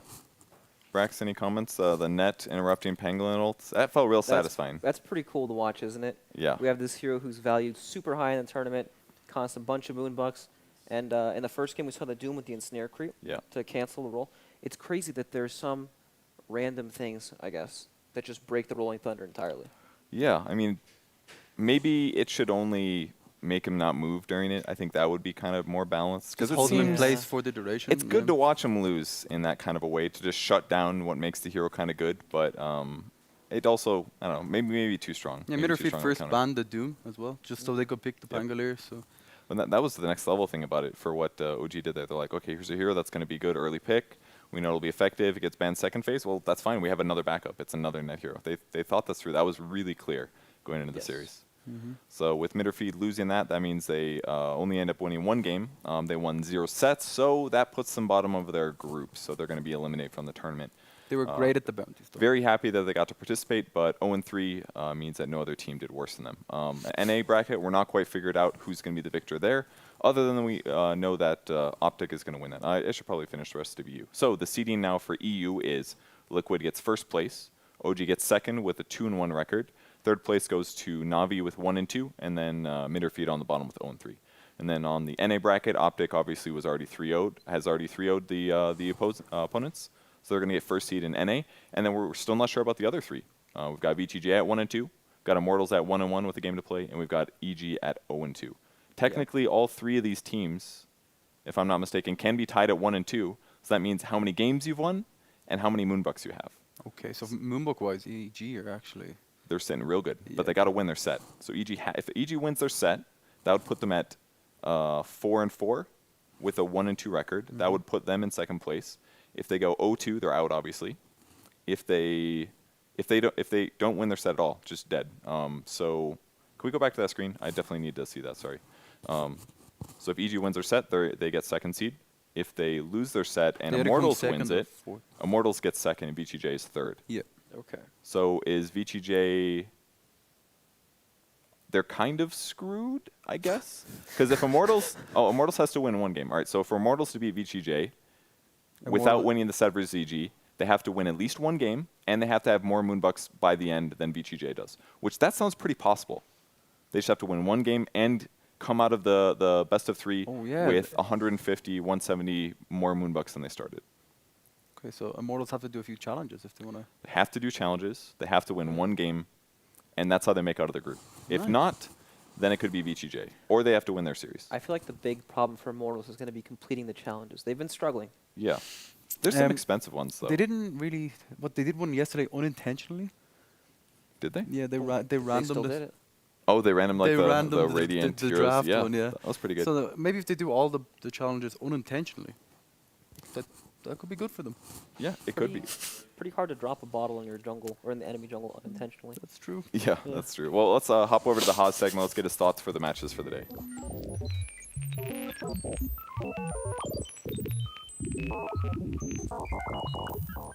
The Haas house is live. Welcome back, Nahaz. Thoughts for the matches today? What's up, boys? 98 different heroes for Midas mode now. We saw 4 different heroes. We saw Sniper, Night Stalker, Ember Spirit, and Meepo for the first time today. Certainly a surprise that it's taken that long to see Night Stalker. Maybe the other 3 not as much. Resolution was very, very good in their 2 wins. He had 35 of OG's 72 total kills in those 2 wins. Nobody else had more than 12. That was Jerax. So all around solid day by OG, and certainly to me one of the most fun things about 2 things really that are really fun about Midas mode. One is, as Dota players, we all have these sort of odd theory crafting discussions, like if somebody made you first pick Meepo, what would you do against it, and what would you do to try and protect it? And then I actually think it's kind of fun. I actually had a number of people tweet at me about Jerax completing that shame bounty as bounty hunter, saying, "Oh well, he suicided to Roshan. It should have been first blood." I actually think it's kind of cool to see what these teams come up with in terms of breaking the bounties. I actually think that's kind of a fun part of the challenge. Yeah, I definitely agree.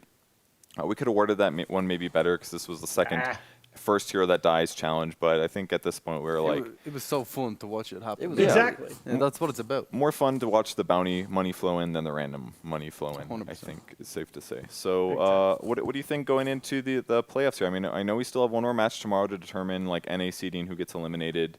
What's the outlook like for Navi, for OG, and the fact that they have to play more sets and then beat Liquid in the regional finals? Well, I think you're definitely going to see teams start spending those moon bucks. It sounds obvious, but you saw in that last game, like is Mitterfeed in that last game the first team that we've had use every ban?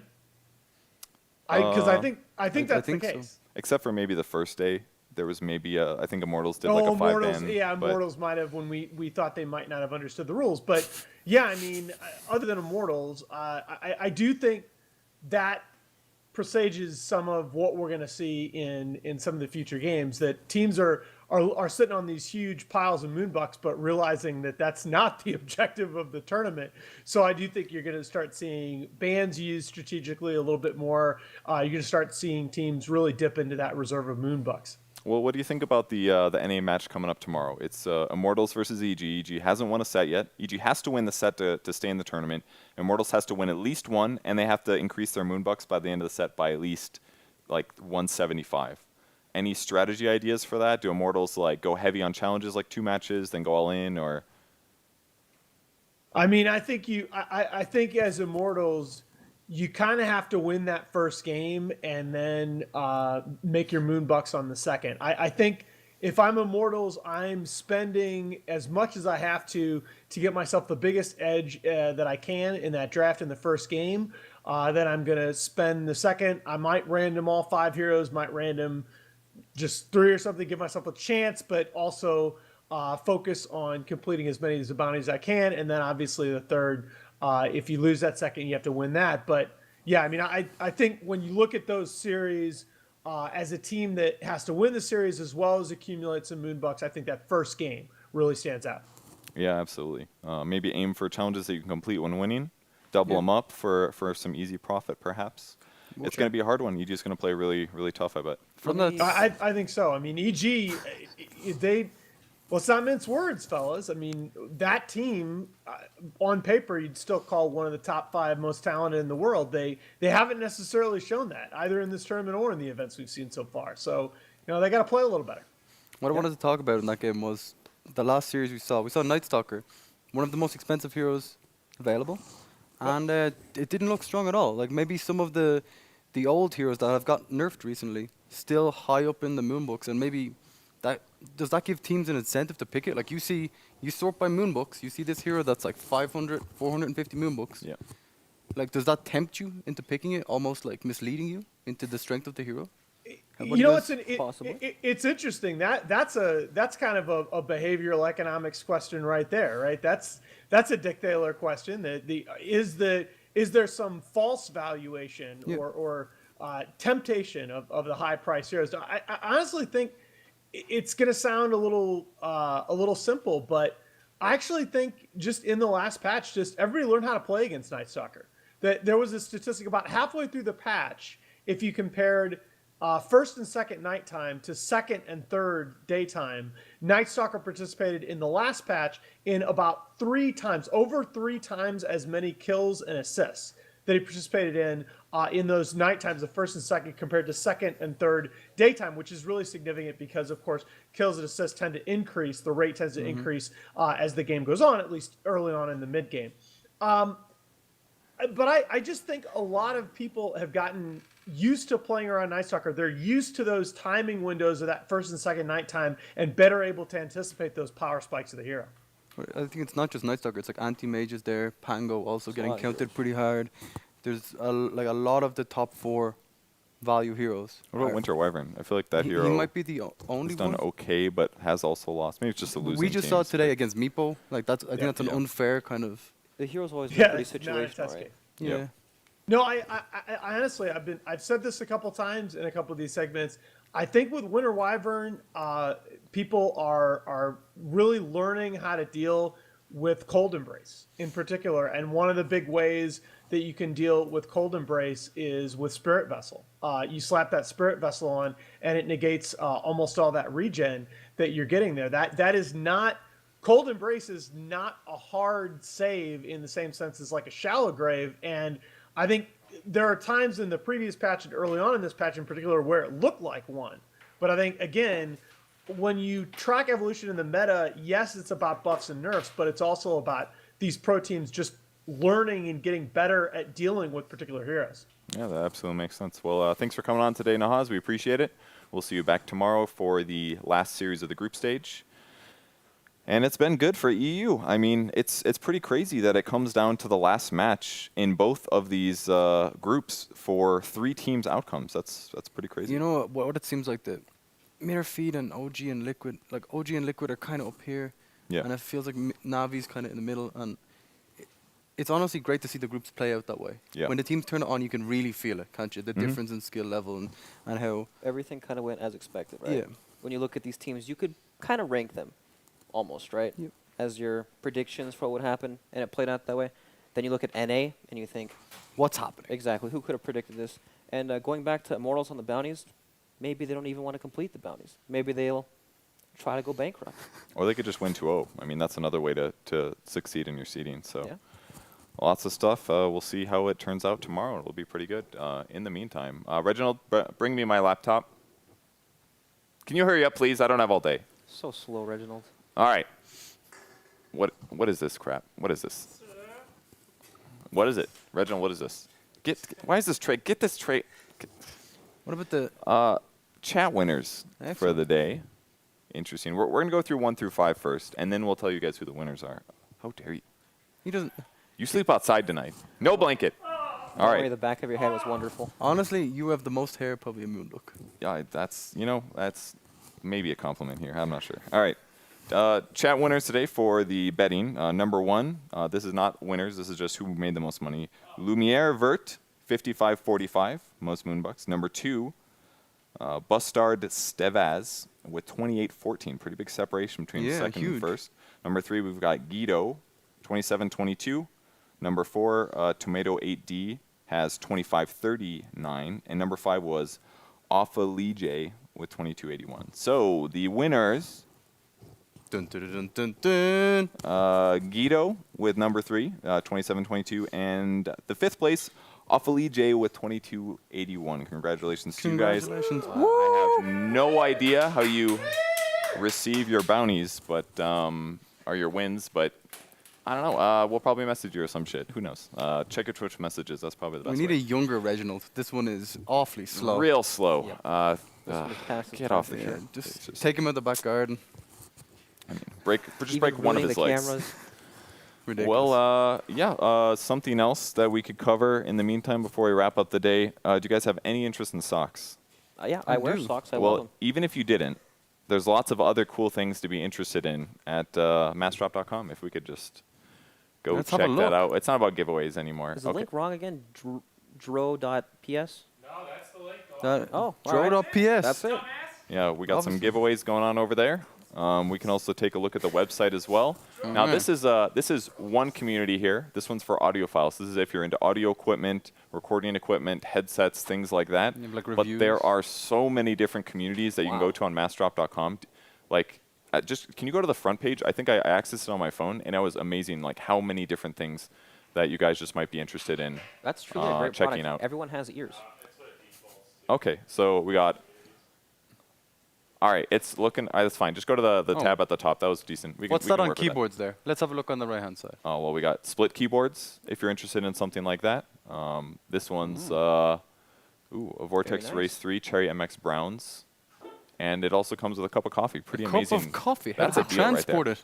So That's the the bonus. interesting thing is that you get to discuss all these different things. You could be into cars, day tech, What's in the everyday hobby shop? carry, beauty stuff. Hobby shop, Oh, this sick. looks Like like D&D stuff. board that kind of stuff, games and other things like that. There's literally probably something on this website that you guys are interested in. Definitely. Go give your input if you're an expert. Men's accessories, Shane, maybe that's for you. Men's apparel. There's lots of cool stuff and lots of good deals at massdrop.com. So go check it out if you guys are interested. It looks very nice. Using their website honestly supports Midas Mode and Moonduck TV. So if you guys are looking for a way to give back, checking out any of our sponsors would be a great way to do so. Go to Massdrop, go visit Kennedy Space Center. You know, people Pick an antline mic. complain about the sellout stuff. There's But a- honestly, none of this could happen without sponsors. Yeah, right? literally, we actually would be negative in money if it wasn't Yeah, for sponsors. we'd all be and homeless. that's why this all works out. So We'd be randoming in Midas mode. we literally would be. We would be paying our butler even less, believe it or not. Somehow we'd be taking his money to allow him to bring us things. The honor. Yes. And besides, we pay for heating on this house, and that's a big upgrade for original anyway. So, well, I guess that's about it for the day. Do we know the start time of the matches tomorrow? Since we're on NA, I would love to know that and tell the viewers. Okay.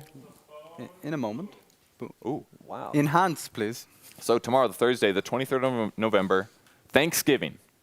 Let's talk about Thanksgiving. Shane, tell me everything you know about American Thanksgiving. Turkeys, something about fighting Indians or something? No, it was Not being quite. friendly. Friendly. Thanksgiving is giving thanks for. I thought it was about murdering people. No, that was kind of something that happened on the side. But on the day That's not what we they- celebrate. Okay. the probably 20 people that actually had dinner were cool with each other. And then there was a lot of genocide on the other side. Ah. So, you know. But anyways, it's Thanksgiving tomorrow in America, and we have an NA matchup with 5 truly NA Immortal players and 5 truly NA EG players. So I'm very thankful for that. the fact that they're willing to show up on Thanksgiving is pretty cool. It's starting at 19 CET. Does anybody, is that 10 Pacific? I don't know.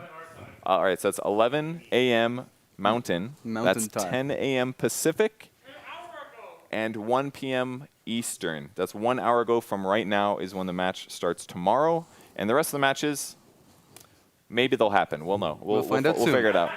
Got to schedule it. Yep. Cool. And those are going to be pretty hyped. So make sure you guys come back tomorrow for the conclusion of NA. We'll figure out the seeding for all of the groups. And then we can get to the real big dog Midas mode stuff. The spend your money or you lose. Yep. I Anything can't can wait. still happen in NA.